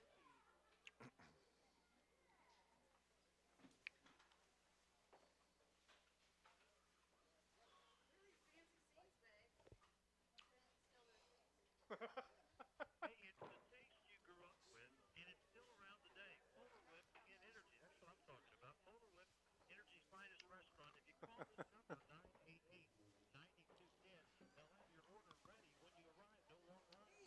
988-9210, they'll have your order ready when you arrive. No long line, no waiting. 988-9210. How about a hot ham? If you get a platter, you'll save even more money. Fried chicken, on and on. But let me just tell you, how about lunch? 56-6 the score here at the half. It's the halftime, or Thad Ellett Plumbing halftime report. All Carterville Lions, Scott Hudson. Yeah, about the only thing they did wrong, and as we speak, the rain is coming down in sheets across the field. But Carterville, the only thing that really went wrong for them in the first half were penalties. They had about 2-3 holding penalties that brought them back, but then they made up for that by scoring points. I believe on every possession in that first half, they just played well. They gave up a big pass play to Pinckneyville for a touchdown. They gave up a couple of big runs to Pinckneyville. But other than that, Carterville owned this first half, and Coach Dial has to be very pleased with what he saw in that first half. Carterville won the toss, but they elected to defer to the second half, so the Lions will get the ball right back here in the second half. But it was Pinckneyville that had the football. Fumble recovery by the Lions gave the Lions the football. Fourth play of the drive, it was a 5-yard carry by Lanham. Extra point was no good. Carterville led it 6-0. Pinckneyville gets the ball back, and they punt the ball away. Carterville gets it, one play, 48-yard touchdown pass from Andrew Hellriegel to Townsend Barton. Well, after those first two series, you could sense what was going to happen. Carterville was dialed in from the very start, and they were just ready. That was just the beginning. Dialed in, I see what you did there. Yeah, no pun intended. Yeah, you did good. Pinckneyville gets the football back. The longest play of that, or drive of the half, a 10-play drive, but they wind up giving the ball back to the Lions on the change of possession. Carterville gets it one play later, 45-yard touchdown pass from Andrew Hellriegel to Townsend Barton. Carterville goes for two, and they lead it 21-0. Pinckneyville gets the ball back. They fumble it on the first play of the drive. Carterville recovers, and then 2 plays later, it was a 2-yard touchdown run from Andrew Hellriegel, 28-0 after the end of the first quarter. And that's when you could kind of sense that Pinckneyville's dauber was down, that they had lost all confidence, and that was the snowball was going downhill at that point. Carterville starts with the ball in the second quarter and capped that drive of the second quarter. A 1-yard touchdown run from Ethan Lanham. Extra point good, 35-0. Panthers get the ball back, fumbled away on the fourth play of the drive. Carterville then converts that into another touchdown, a 3-yard touchdown run from Townsend Barton. You've said Barton's name a lot in this game. Well, he's a for leading good reason. candidate for Joe's Lawn Care and Snow Removal star of the game. Pinckneyville, though, they came back, or excuse me, Pinckneyville got the football, and then it was Duke Riggins who dropped back to throw, telegraphed exactly what was going to happen, and it was Peyton Biddle that picks it off. The pick six for the Lions, 52 yards by Peyton Biddle. Peyton Biddle may be small in size, but he's big when it comes to making plays, not only on the football field, but the basketball court as well. But he is just such a smart, intelligent football player, and we saw that on display on that interception return. Panthers got on the board finally with 2:46 remaining in the half. Beautiful pass play from Trey Mull to Iacino, a 62-yard touchdown pass. The extra point was no good, and that made the score 49-6. Carterville gets the ball back with 2:33 remaining in the half. They drive it right down the field. A 3-yard touchdown pass from Andrew Hellriegel to Townsend Barton. The extra point was good from Lutenbacher. That's where we stand, 56-6 as our Thad Ellett Plumbing halftime report continues. We're going to go on and take a break. It's homecoming here at Pinckneyville, so we'll have an extended halftime as you see some cold and damp homecoming court here at Pinckneyville with their parents standing down here. God love them. That rain is blowing sideways, and my gosh, just everybody needs to applaud these kids tonight here. We're going to go on and take a break. We'll continue. It's our Thad Ellett Plumbing halftime report here on News Radio WJPF.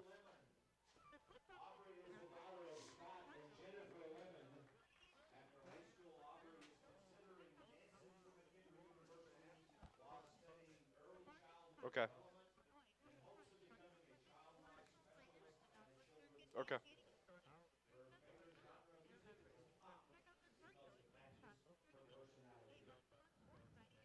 Okay.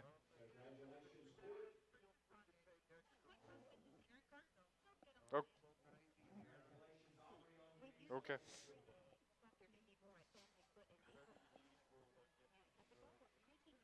Okay.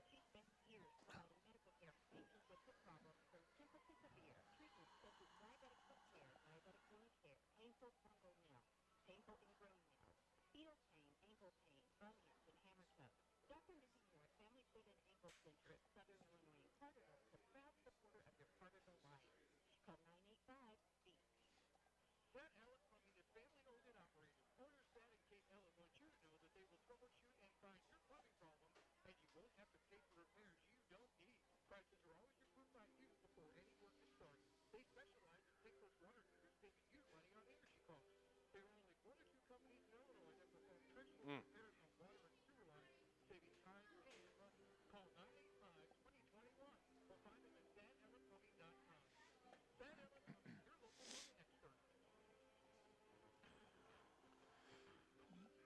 with that, Outlet Plumbing halftime report continues, updating scores from around Southern Illinois. Harrisburg leads Heron Tigers 8-7 at the half. Yeah, close game.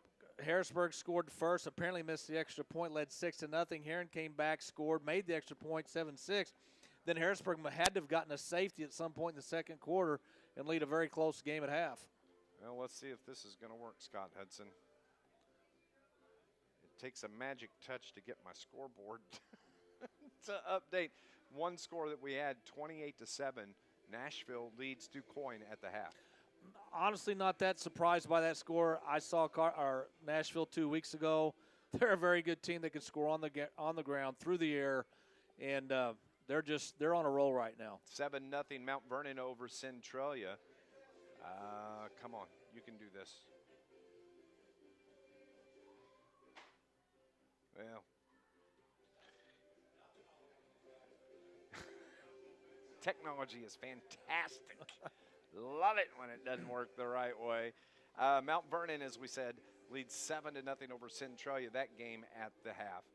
And let's see here.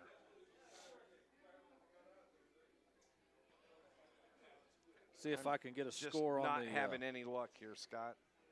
See if I can get a score on the Murfreesboro Benton game. May take a few minutes. Exciting stuff for you here at Pink. I'm telling you. 56. Where else would you rather be right now? That's right. 56-6 here. We got Bob Fester. He's on his phone. Scott's on his phone. I'm on mine trying to get things updated here for you on our Thad L. Here's Plumbing. one for you. Hey, we'll take it. Early first, Marion over Carbondale 7-0. Wow. Good. Tight game. Kind of thought that one might be a tight game here tonight. Of course, that's for South 7 conference title. But let's see here. El Dorado over CZR 14-8 currently. I went to a different website and they're having the same issue. Yeah, the rain looks like it's all but quit right now, so that was a quick shower that came through. 27-7, Nashville over DuQuoin. Chester leads Redbud 21-0.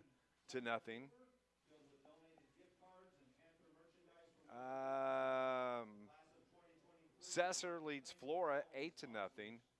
As you mentioned, Marion leads Carbondale 7-0.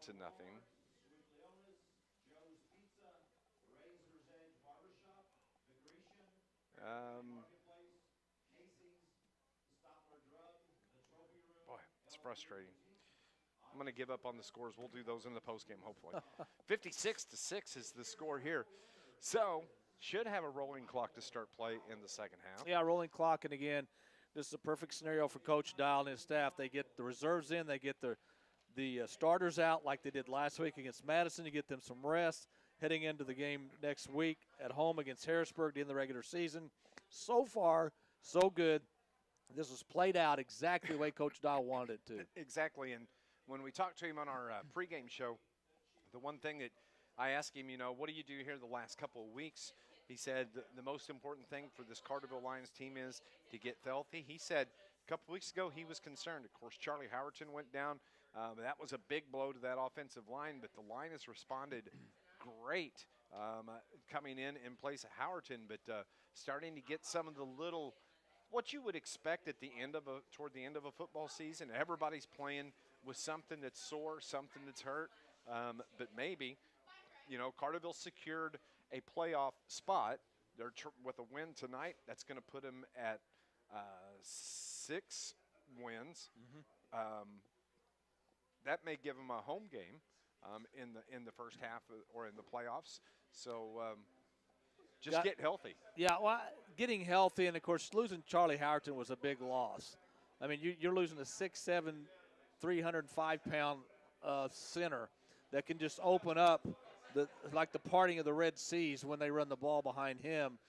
But if you go back to the Murfreesboro game, they didn't have Eli Morse, the offensive lineman. Somebody had to step in and take his spot, and they did very well because they knocked off Murfreesboro, who was undefeated at the time. So it's always next man up, and I think Carterville's done a good job of plugging those holes when needed. One scored update that we were talking about, Benton leads Murfreesboro 14-7 the first half. In the first half. That's for the Ohio Conference title tonight. Of course, Benton undefeated on the season. Carterville got the big win over Murfreesboro, but knew that was probably going to be a good ball game and a 7-point game. That's pretty tight. Well, Benton has not played a tough schedule, and it's not all their fault. I mean, they play on the the Ohio side of the River, where teams like Heron's down this year. You know, Massachusetts County's down, West Frankfort's down, Harrisburg's a little better, but they haven't played a very tough non-conference schedule. So this is probably a good test for Benton late in the season to play somebody that is really good. And I think for Benton going into that game, if they could shut the running game down or at least contain it, they're probably going to be okay, because I know it was a long time ago, but in week 3, Murfreesboro really didn't throw the ball very well. They were an all-run team, and I thought if Benton could slow their run game down that they would probably win that game. With a win tonight, you may see Benton finally crack the top 10 in Class 3A. Seems like the pollsters have been hesitant to do that because of that weak schedule that they play. But a win over a Murphy's team, that may vault them into that top 10. Yeah, you have to earn your ranking, and I think Benton may well do that after this win tonight, assuming that they would beat Murfreesboro. But it'll be interesting to see. You know, there's going to be, I would say after tonight, there's going to be a lot of high school fans, maybe even some assistant coaches. They're going to start looking at 3A, 4A, 2A, whatever class you're in, and try to figure out who you might play and where you might play. I think that's kind of the fun part of high school football this time of year, is kind of guessing on where you might be come week 10. That's going to put a wrap on our Thad Ellett Plumbing halftime report. We're going to go on and take another break, and when we come back, we'll get you set for second half action here at Pinckneyville. The Lions lead it 56-6 at half. We're getting you set for third quarter action next on News Radio WJPF.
(56-6) the score as we get you set for second half action. Both teams stepping out of the locker room now. They go through a couple of minutes of warming up and stretching out. And, well, you talk about a difference. It was 70 degrees at 5 o'clock. Now it's 56 degrees of winds out of the north.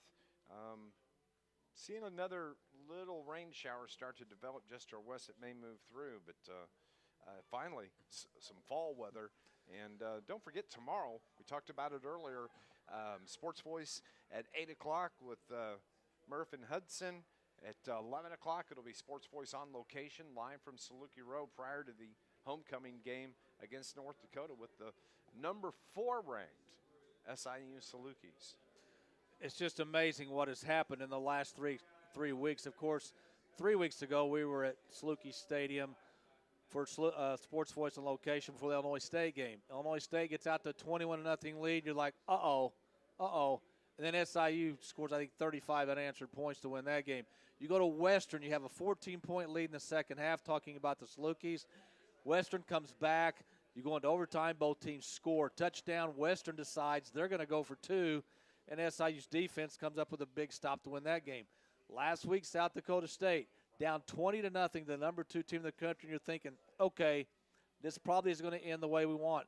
But SIU never gave up, kept clawing back, kept fighting back, converted, I believe, at least 2 fourth downs on their last drive. One was a 4th and 11 to get the touchdown by Lenora, one-handed grab in the end zone. They get a touchdown from the running back, I think it was Spencer, in overtime. South Dakota State scores, and here we go again. South Dakota State decides we're going to go for 2. You hold your breath. Mike Reese with a great call. SIU bats the pass down in the end zone. SIU wins. They're on top of the Valley. They're ranked 4th in the nation. What more do you need to come out and support this Saluki team? I don't know what more they could do. Look for a big crowd over at SIU tomorrow, but hope you'll come out and join us. We'll start broadcasting at 11 o'clock. And it is homecoming tomorrow over there. It's homecoming at SIU tomorrow. And I did write your write-in candidate for King.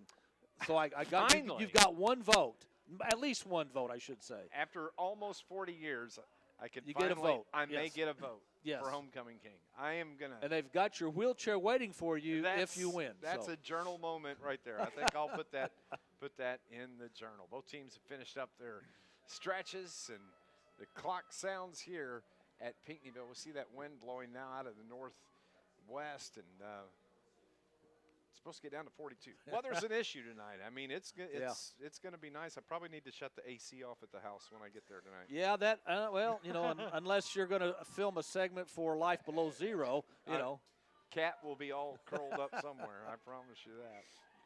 56-6 is our score as we start play here. Carterville's going to get the football right back. They won the toss and decided to defer. Let's see here. Marion leads Carbondale 15-0 after 1. Marion's just a well-rounded team. Kerry Martin, they don't rebuild, they reload. And I knew Carbondale was going to have an uphill battle tonight. So you can bet that Carterville's going to put in the second teamers here. Should be a rolling clock for the remainder of the game. And kicking off, it's going to be Benbrook. And the kick is taken and fallen on by the Lions right at the 31-yard line. That's where they're going to start. 1st and 10 from their own 31-yard line. Cade Boland, one of the upbacks, recovered the ball at about the 30. Probably should have let it go out of bounds, but didn't want to take any chance. So see a lot of new numbers in the game now for Carterville. And I'm sure Coach Dial talked to his reserves and told them, I want to see a better effort tonight than what I saw against Madison. I want to see better execution. So at quarterback now, it's going to be Brandon Skelcher. Skelcher wears number 10.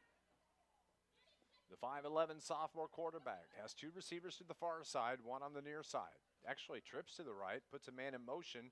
That is Braden Wakey that comes in motion. Skelcher.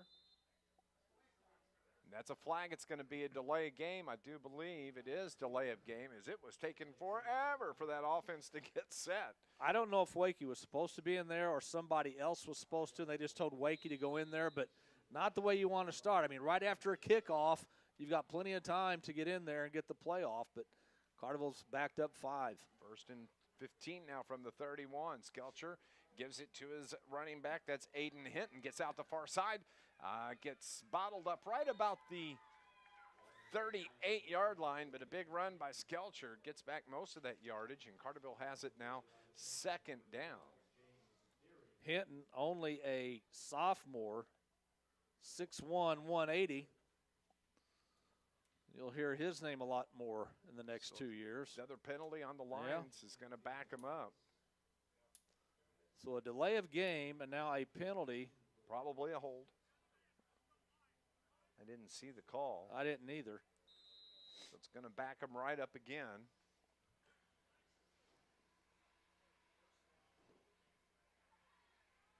First down for the Lions after the accepted penalty by the Panthers. Skelcher takes the handoff, gives it to his running back once again. That is Hinton. It falls forward to about the original line of scrimmage. They're going to mark it at about the 31-yard line. Don't expect to see anything fancy from the reserves. Of course, we have a running clock. Carterville's going to run the clock down, the play clock down to the last second. I don't see a play clock here, but that comes from the back judge who will signal to the quarterback. Skelcher again gives it to Hinton. Hinton uses good speed, gets to the outside. First down for the Lions as he's wrestled down to about the 46-yard line. First down for the Lions. You know, Dave, you put Bryce Smith, the 6'1", 225-pound junior, and Aiden Hinton, the 6'1", 180-pound, he's got to be more than 180, sophomore. But you put those two in the backfield next year together, good luck bringing those guys down. Yeah. He looks huge coming off that Yeah, end. he's got to be more than 180. Skelcher. He puts Hinton on his right hip in the backfield. Trips to the right for the Lions. One near side. Skelcher's going to keep it. Cuts it up inside. Gets across midfield where he's finally brought down in Panther territory at about the 48-yard line. That's going to be a gain of about 8. Second down and short for the Lions. Couple of updates. Benton now leads Murfreesboro 21-7, and Harrisburg leads Heron midway through the third, 14-7. Ball's at the 48 of Pinckneyville. Second down and 3. Skelcher has Hinton to his right. They look to the far side, get the play call. Sets the offense. Trips left side now for the Lions. Skelcher claps the hands, gives it to Hinton. Makes a move, gets to the outside, 50. At about the 48, reverses, and he's going to be just short of a first down by about a half a yard. So they're backing it up. They're going to mark it about a full yard short. And now third down and 1 for the Lions. Yeah, one thing Hinton's going to have to learn, with his broad shoulders and as big as he is, once you come to the point where you're going to get hit, lower that shoulder and run somebody over. You're bigger than the guy that's getting ready to stop you. Kind of reminds me a lot of Preston Sumner in his early years where he wanted to try to run around you, get by you, and sometimes you just got to put the head down and just run over the top of them. They'll get out of the way. Oh, Carterville, a flag and a offside on Panthers. That's going to give the Lions a first down. He tried, he tippy-toed that line, just couldn't stop. And we had a perfect angle of that right down. We're looking right down the line of scrimmage, and his head did go across the ball, so that will give Carterville a first down. Ball's at the Panther 41-yard line. It's 1st and 10 now for the Lions. Trips right side, one near side. It's the give to Hinton. Cuts it up at the 40-yard line to about the 35, down to about the 32-yard line. About a yard short on the carry. It's going to bring up second down and about 1 now for the Lions. Clock rolls with about 5:50 remaining here in the third quarter. 56-6 is the score. I know you don't want to look forward to next year, but you'll have Smith, Hinton, Hartford in the backfield, of course, Hellriegel. This Lions team is in pretty good shape, and I tell you what, I was looking Berkey at basketball schedule this week. Basketball's not too far away. Carterville's getting good size. Yep. Going to be playing at is it the Trico? I think we're going to be playing at a tournament in Trico. Okay. I was wondering if we knew where we were going to be right El at the Dorado start. Holiday Tournament and the Superman. One Massac. Superman, okay.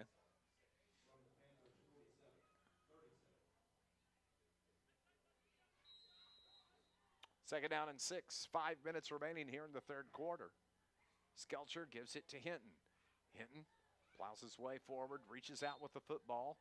It's going to be a gain of about 6. They might mark him at 7 yards, but pretty impressive. We have an injured player. Hinton is down on the turf, and training staff comes out to 10-2, Carterville's Aiden Hinton. We're going to take a break as well. We'll be back. This is Lions football on News Radio, WJPF. For 75 years, Southside Lumber has been in the community. They have helped build houses, businesses, and so many other projects along the way. For 75 years, Southside Lumber has been a name you have grown to trust and rely on. For so many years, for 75 years, Southside 60. Lumber proudly supported local community sports like the one you're listening to, and they plan on supporting them for years to come. Remember, whether it's inside 30. or Southside, Southside Lumber is here. Good news for the Lions. Aiden Hinton walks off the field to the far sideline. A little slow, but he walked off under his own power. Maybe tweaked an ankle or something there. Don't want to speculate, but good news is he walked off on his own power. So it is third down and 2 from the 33 of Pinckneyville. Clock rolls 4:40 remaining here in the third quarter. Skelcher brings 2 receivers to the near side. Ball on the far hash, 2 receivers to the far side. Takes his time, claps, gets the snap. He's going to keep it, tries to get to the outside. He's able to slip through for about half a yard gain, so it's going to bring up now fourth down for the Lions. Carterville's not punted once tonight. They never had to go for it on fourth down at all tonight. They will go for it here as Lanham is in the ball game now for Hinton at running back. 4th and 2 from the 32. Lanham blasts his way up the middle, and they're going to give him forward progress. They should. That should be enough for a first down. Yep. That does. It moves the chains. 10th play of the drive results in a first down for the Lions. Usually if you just need a couple of yards, just give it to Lanham. He'll get that on his own. Yes, he will. The ball right on the 30-yard line. This is the 12th play of the drive now.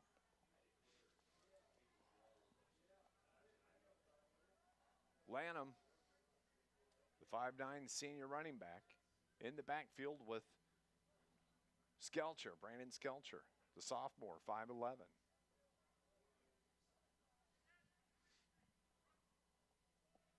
Three minutes remaining in the third quarter. This is the first drive of the second half. The Lions have it. Skelcher decides he wants to keep it, reverses, and finally is wrapped up. They never do get him on the turf, but his forward progress was stopped at the 31-yard line. So it's going to bring up second down and about 10 for the Lions. Just couldn't turn it up once he got to the outside. Good job by, much like last week what I saw with Madison, you got to take your hats off this Pinckneyville team. They haven't won a game. They come out here, they play as hard as they can, do the best job they can because they love the game of football. Exactly. And you got to take, you got to congratulate them for that. Absolutely. Head coach Logan Spain, this Panthers team, they've had to deal with a lot this season. Skelcher's going to keep it. Takes it off right tackle, cuts it to the outside, covers up, and is brought down inside the 25-yard line to about the 23.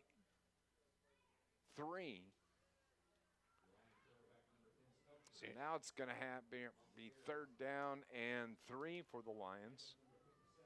Gain of 7 on that carry. Clock rolls to about 1:45 remaining here in the third. Skelcher looks over toward the Carterville offense or sideline over on the far side. Now they're set. They run it down to the 5-second mark on the play clock and wrapped up nicely by that Panther defensive line right there as it was Lanham on the carry. Little to no gain, actually probably lost a yard the way it looks. It's going to bring up 4th down and 4 for the Lions. Yeah, Lanham had nowhere to go. So that's going to bring up Carterville's second 4th down on this drive. Ball's at the 25-yard line. They need the 20. Skelcher 2 receivers left, 2 receivers right. Throws it out to the far side. Lanham catches it short of the first down, and Panther defense stiffens up right there. And on the change of possession, the Panthers are going to get the ball back with 30 seconds remaining here in the third quarter. Well, it's a good throw by Skelcher. Lanham got him out in the flat, about 3 or 4 yards short of the first down, and just give Pinckneyville's defense credit. They kept him from getting to the first down marker. Panthers are going to have the ball as we come to the end of the third quarter. Stay with us. Fourth quarter action next on News Radio WJPF. Dr. Childers and his team have been creating smiles across Southern Illinois for over 30 years. Dr. Childers is dedicated to being gentle, compassionate, and efficient during your orthodontic journey. He is also the #1 Invisalign provider in Southern Illinois. Dr. Childers offers free consultations at all 3 locations, here in Gibbon and Harrisburg. Check out his website at childersframes.com for more information. Dr. Childers will help you achieve smiling the way you want. Man, my knees are sore. Oh, my aching back. If you complain from persistent strain, pain, it's time to help yourself to the expert team at SIH Outpatient Rehabilitation. No referral required. Their therapy team can evaluate that nagging ache and build an effective treatment plan. With 3 convenient locations and a host of specialized therapy options, they'll help you do away with the day-to-day complaints. Help yourself today. Go to SIH.net/rehabilitation. 56-6 the score as we start play here in the fourth quarter. Panthers have the football, 1st and 10 from their own 24-yard line. Rolling clock continues here in the fourth as the Panthers get it out across the inside and get past the Carterville defense. That's going to be a long touchdown run for the Pinckneyville Panthers. Gabe Paredes. Well, that didn't take long. He just got to the outside and outraced everybody down the near sideline. Paredes, a 76-yard touchdown run, comes with 11:47 remaining here in the fourth quarter. Got to the outside, hugged that near sideline, and just outran the defense. Yeah, and he had a couple of Carterville defenders that were basically even with him at about the 45-yard line. He just outran them. So the Panthers set up, they're going to go for 2. Riggins is going to keep it, gets the 2-point conversion. So the 2-point is good, and now the score is 56-14. Carterville on top of the Panthers. We'll pause 30 seconds. This is Lions football on News Radio WJPF. Starting a job at McDonald's starts with a flexible schedule and plenty of opportunity. Start your application today at careers.mcdonalds.com. Top your print while making a restaurant or by franchising on McDonald's franchise responsible for quality their restaurant. Starting a job at McDonald's starts with a flexible schedule and plenty of opportunity. Start your application today at careers.mcdonalds.com. Shop your print while making a restaurant or by franchising on McDonald's franchise responsible for quality their restaurant. 56-14, Carterville is going to get the football back here with 11:47 remaining in the game. Coming up, Scott and I will name our Joe's Lawn Care and Snow Removal star of the game. As we will bring you our University Mall postgame report. The kickoff at about the 40-yard line. It's covered up right there. Big pile up on the far side, but Carterville's got it 1st and 10 with 12, about 11:50 here in the fourth quarter. One score update. Heron and Harrisburg are now tied at 14 late in the third. It's good to see Hinton back into the game for Carterville. You mentioned Harrisburg. Week number 9 of the high school football season. Carterville will host Harrisburg. It'll be senior night next Friday night at Carterville. 7 o'clock will be kickoff. We'll have pregame starting at 6:40. Skelcher takes the snap, gives it to Hinton. He gets wrapped up. As he got dinged up a little bit earlier, went off the field. And Aiden Hinton picks up about 2. It's going to be 2nd down and 8 as the clock works its way toward 10 minutes remaining. Don't forget, tomorrow morning on Sports Voice, Murph and Hudson will name our high school football team of the week for Week 8. We'll get you set for SIU football, homecoming tomorrow, North Dakota in town. 2 o'clock kickoff at Saluki Stadium. Hope to see you there. Going to be a beautiful day weather-wise. Skelcher's going to keep it himself. Cuts it up, keeps the legs, drive, and keep going. Gets the first down. Got a nice little bump from behind to push him over the line to gain, and first down, moves the chains for the Lions. Got a little help from his friends. Yes, he did. I think there was a song that. All into Panther territory. It's at the 48-yard line. You're right. Going to get by with a little help from my friends. Is that a Beatles song? Yes. Okay. It was one of them. Well, okay. The fact that I got it right, I mean, I am impressed.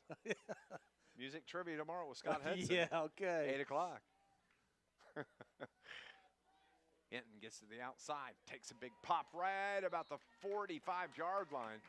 Nice hit put on by the Panthers is coming up and making the stop for Pinckneyville. It was Gabe Paredes. Yeah, I think Hinton, he's already a big kid. He's only a sophomore. Once he gets bigger, a little stronger, you'll see that shoulder dip when somebody gets ready to come up and hit him. Run a little bit straight up and down, but hey, he's a sophomore getting some valuable varsity playing time right now. Gain of 3 on that carry. Ball's at the 45-yard line for Carterville. 2nd down and 6. Actually, 2nd and 7.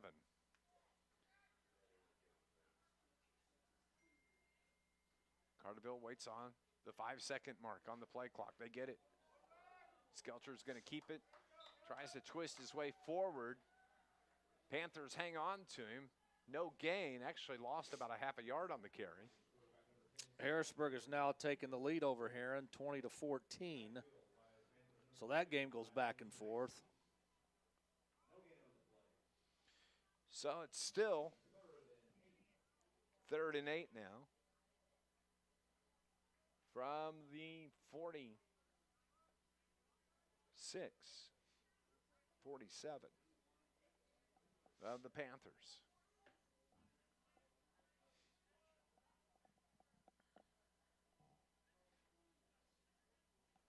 Skelcher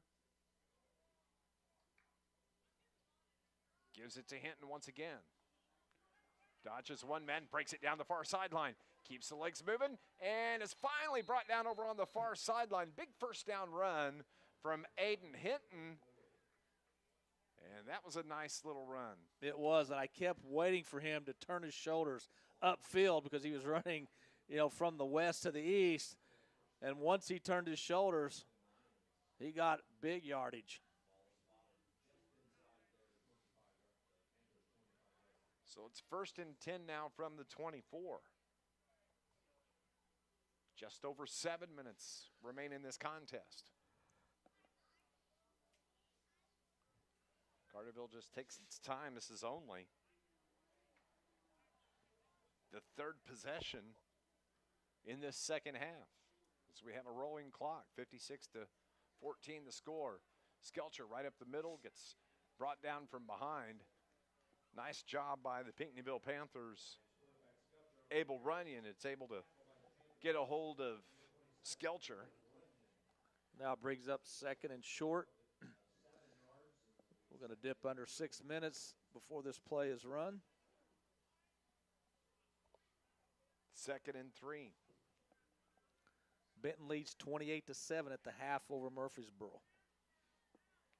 So the Benton Rangers will become Ohio Conference champions with a win at Murphy. Last score we had was Nashville over DuQuoin, 27-7. That was at the half. With that win, if Nashville goes on to win that game, they'll be Mississippi side conference champions. Carry on the far side. It's going to be just short of a first down.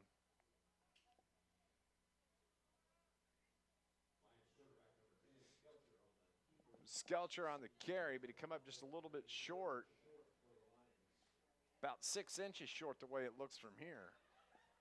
Even if they don't get it here, they'll go for it on fourth down. That'll probably take another 2 minutes off the clock between these two plays. If they get a first down, then start a whole new set of downs. It's hard to believe this is week 8 of the high school football season coming to a close. Goes Week by 9, quickly. It has gone by so fast. I also want to say thanks to Scott Hudson for flying the plane solo the last couple of weeks. Well, my pleasure, and I can only get you one victory, so I hope 1-1. You know, you won't fire me. We'll take it. All right. We'll take it. You made that Nashville trip, so. Yes. Well, it was home, I guess, wasn't it? Had the press box to my wife went with me. I have to tell a quick story. So I'm doing the game obviously by myself, and I said, well, you know, Carterville has the ball on the 36, and my wife looks down and goes, it's on the 34. Oh, great. Now I got to know it all in the booth with me. Great. So you know how the rest of that night went. She hasn't made it back from Nashville, by the way, so she's probably still walking.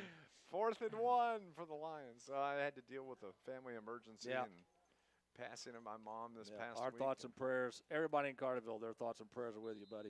I got to tell you, a lot of people reached out, say hello, and just thinking of you, and I appreciate that. And love my Lions, love my Lions family, and very appreciative of everything. Timeout's called by Pinckneyville. Coming up on our University Mall postgame report, we'll name our Joe's Lawn Care and Snow Removal star of the game. We'll have a chance to talk to head coach Brett Dial briefly. We'll try to get you home early tonight.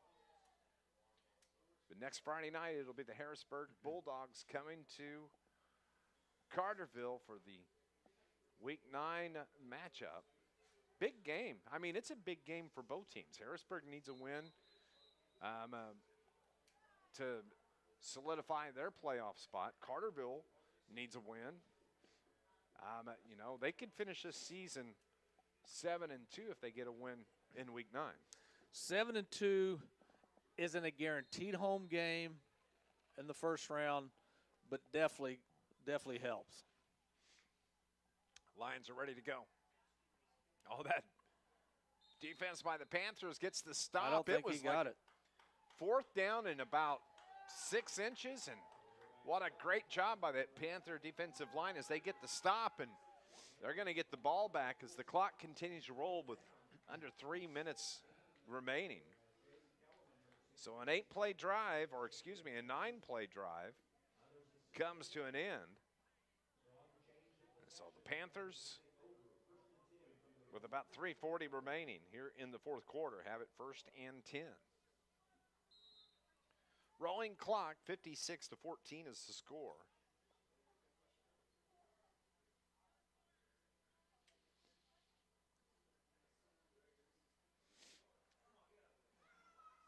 Riggins scampers his way out to a 1st down. It's going to move the chains. Yeah, the reserves have done a better job here tonight than they did against Madison. Granted, they have not scored. They've turned the ball over on downs 2 times, but still they've played a little bit better. And I'm sure Coach Dial is going to be happy about that. Riggins avoids the rush for the backfield, brings it out to the near side, tries to get the stiff arm, and he's powered to the turf at about the 42-yard line. A flag is laying at the 33-yard line. Yeah, I think it's going to be a hold on the Panthers. Yeah, I think Emerson Doan, a 6'2", 163-pound sophomore for Carterville, was being held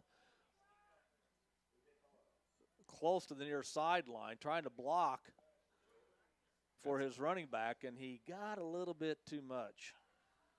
So it backs the ball up to the 23-yard line.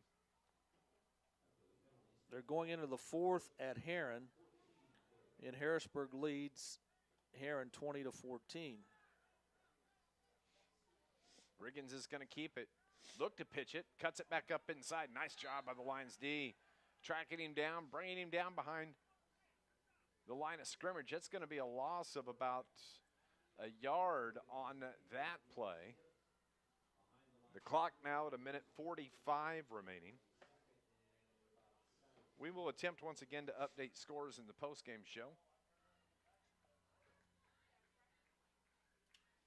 56-14 is the score. As the clock is under 90 seconds remaining. Skelcher takes the snap, gives it to his running back, powers right up the middle. And he's brought down short of a first down. It's going to be marked at about the 28-yard line. Okay, going to bring up third and about 9. And a minute remaining here in the game. Trey Mole comes in. We'll see him on the basketball court here in about a month. He spreads, goes to the far side. Riggins keeps, pitches, gets to the outside. Mole's out there to block. And he's brought down at about the 36-yard line. 30 seconds remaining in the game. Pinckneyville hurrying up. They want to get in another play. They want to try to get one more score before this game ends. They make their way to the line of scrimmage. Bring two receivers to the near side. 15 seconds remaining. Riggins takes a snap, keeps it, pitches to the outside. Iacino with it, puts his shoulder into the defender and brought down out there on the far side. What a nice job by Carterville's. Was that Jaron Lutenbach? That was Braden Reinhardt. Reinhardt, that's right. Sophomore, 5'6", 135-pounder. Reinhardt brings the ball carrier down to end this game. 56-14 is the final score. The Carterville Lions push their record to 6-2. Stay with us. The University Mall postgame show is next on News Radio WJPF. Real comfort. That's what you get with the new Quality Door Comfort System. 90 here, then you're sure 90 over 30. You'll be good to get out after that, but I will say the 90 if the coach starts shaking up there. For many Okay. years, old-fashioned service and the price is the price. With no surprises, financing is available too. Call 985-2502. Charlie's Air Conditioning and Heating in downtown Carterville. 985-2502.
$56-14, the final score. The Carterville Lions get the win over the Pinckneyville Panthers tonight.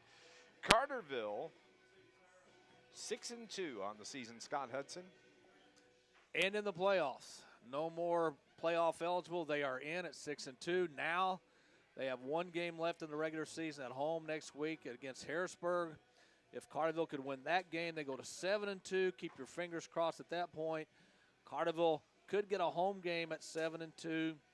But either way, Carterville's in the playoffs, and it's been a long time since we've said that. Absolutely. Carterville led at the end of the first quarter 28-0. It was Lanham, a 5-yard touchdown run, Barton, a 48-yard touchdown run, a 45-yard touchdown pass from Hellriegel to Barton, and then a 2-yard touchdown run from Andrew Hellriegel.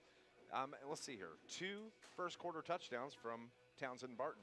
Well, he had an outstanding game last week. I think he was our Joe's Lawn Care and Snow Removal star of the game last week. He's put 2 very good weeks back to back, and you talk about playing your best ball at the right time. That's what Townsend Barton is doing. 28-0 at the end of the first. Carterville had the ball to start play in the second quarter. It was a 1-yard touchdown run from Ethan Lanham. Then another touchdown from Townsend Barton. That came at the 6:10 mark, a 3-yard touchdown run. That made it 42-0. Then it was probably the play of the game for the Carterville Lions. It was the pick 6 by Peyton Biddle. He returned it 52 yards for the pick 6 for the Lions, making it 49-0 after the extra point. 62-yard pass play from the Pinckneyville Panthers. It was Mole to Iacino. It was a beautiful pass play. Their biggest play of the game made it, let's see here, 49-6. And then Carterville comes right back at the end of the half. They score on a 3-yard touchdown pass from Hellriegel to Barton. That's 4 touchdowns from Townsend Barton here tonight. Well, one more than a hat trick, and that's always a good thing. What do we call that? It's not a turkey. Yeah, I don't know. Not a turkey, but we'll have to come up with the term on that.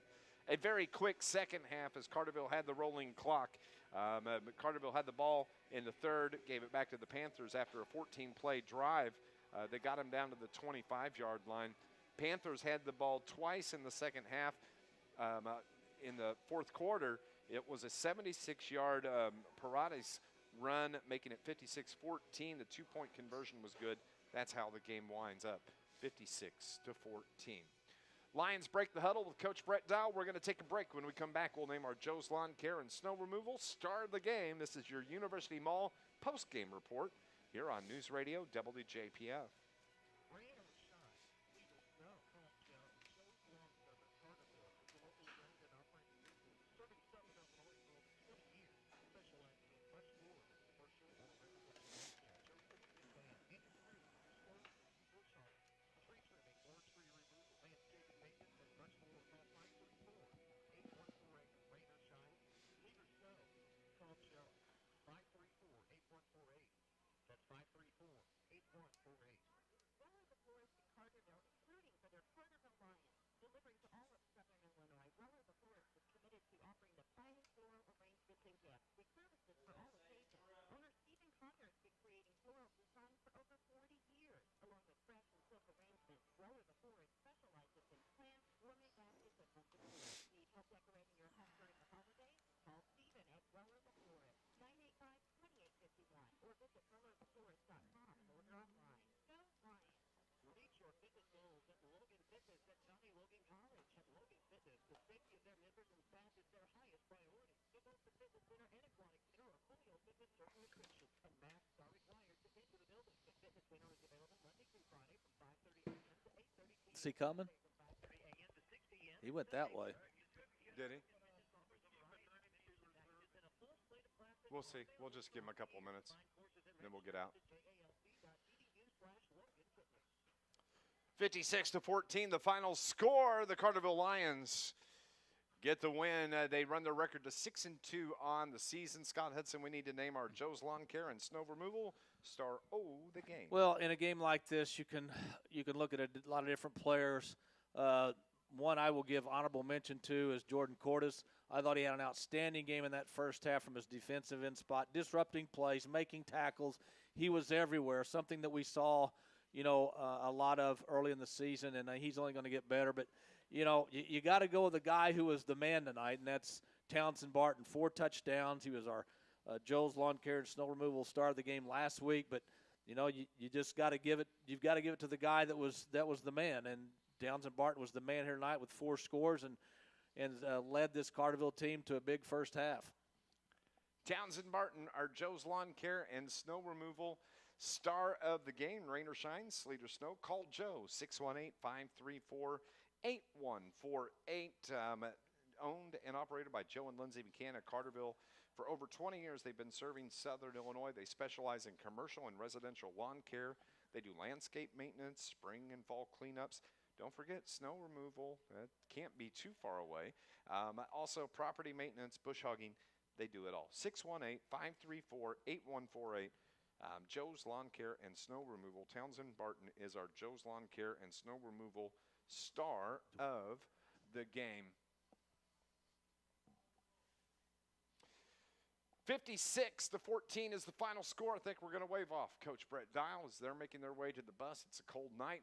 We'll get them home early as well. But next Friday night, Week 9, Carterville faces Harrisburg. Big game for both teams. Yeah, very big game for both teams. Carterville's already in, but you get that 7th win, you might lock yourself into a home playoff game.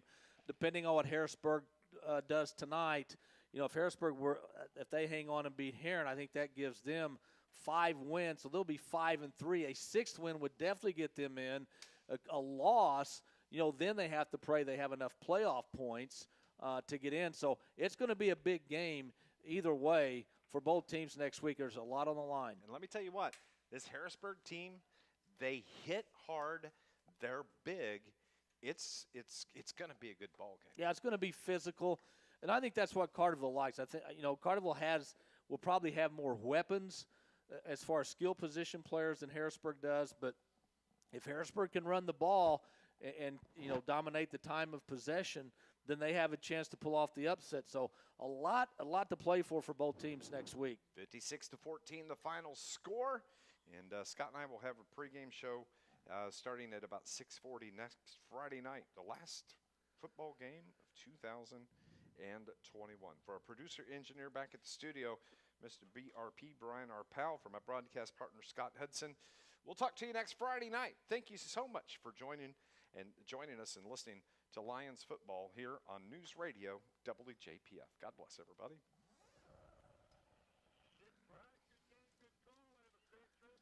See you, bud. Thank you. All right. Thank you.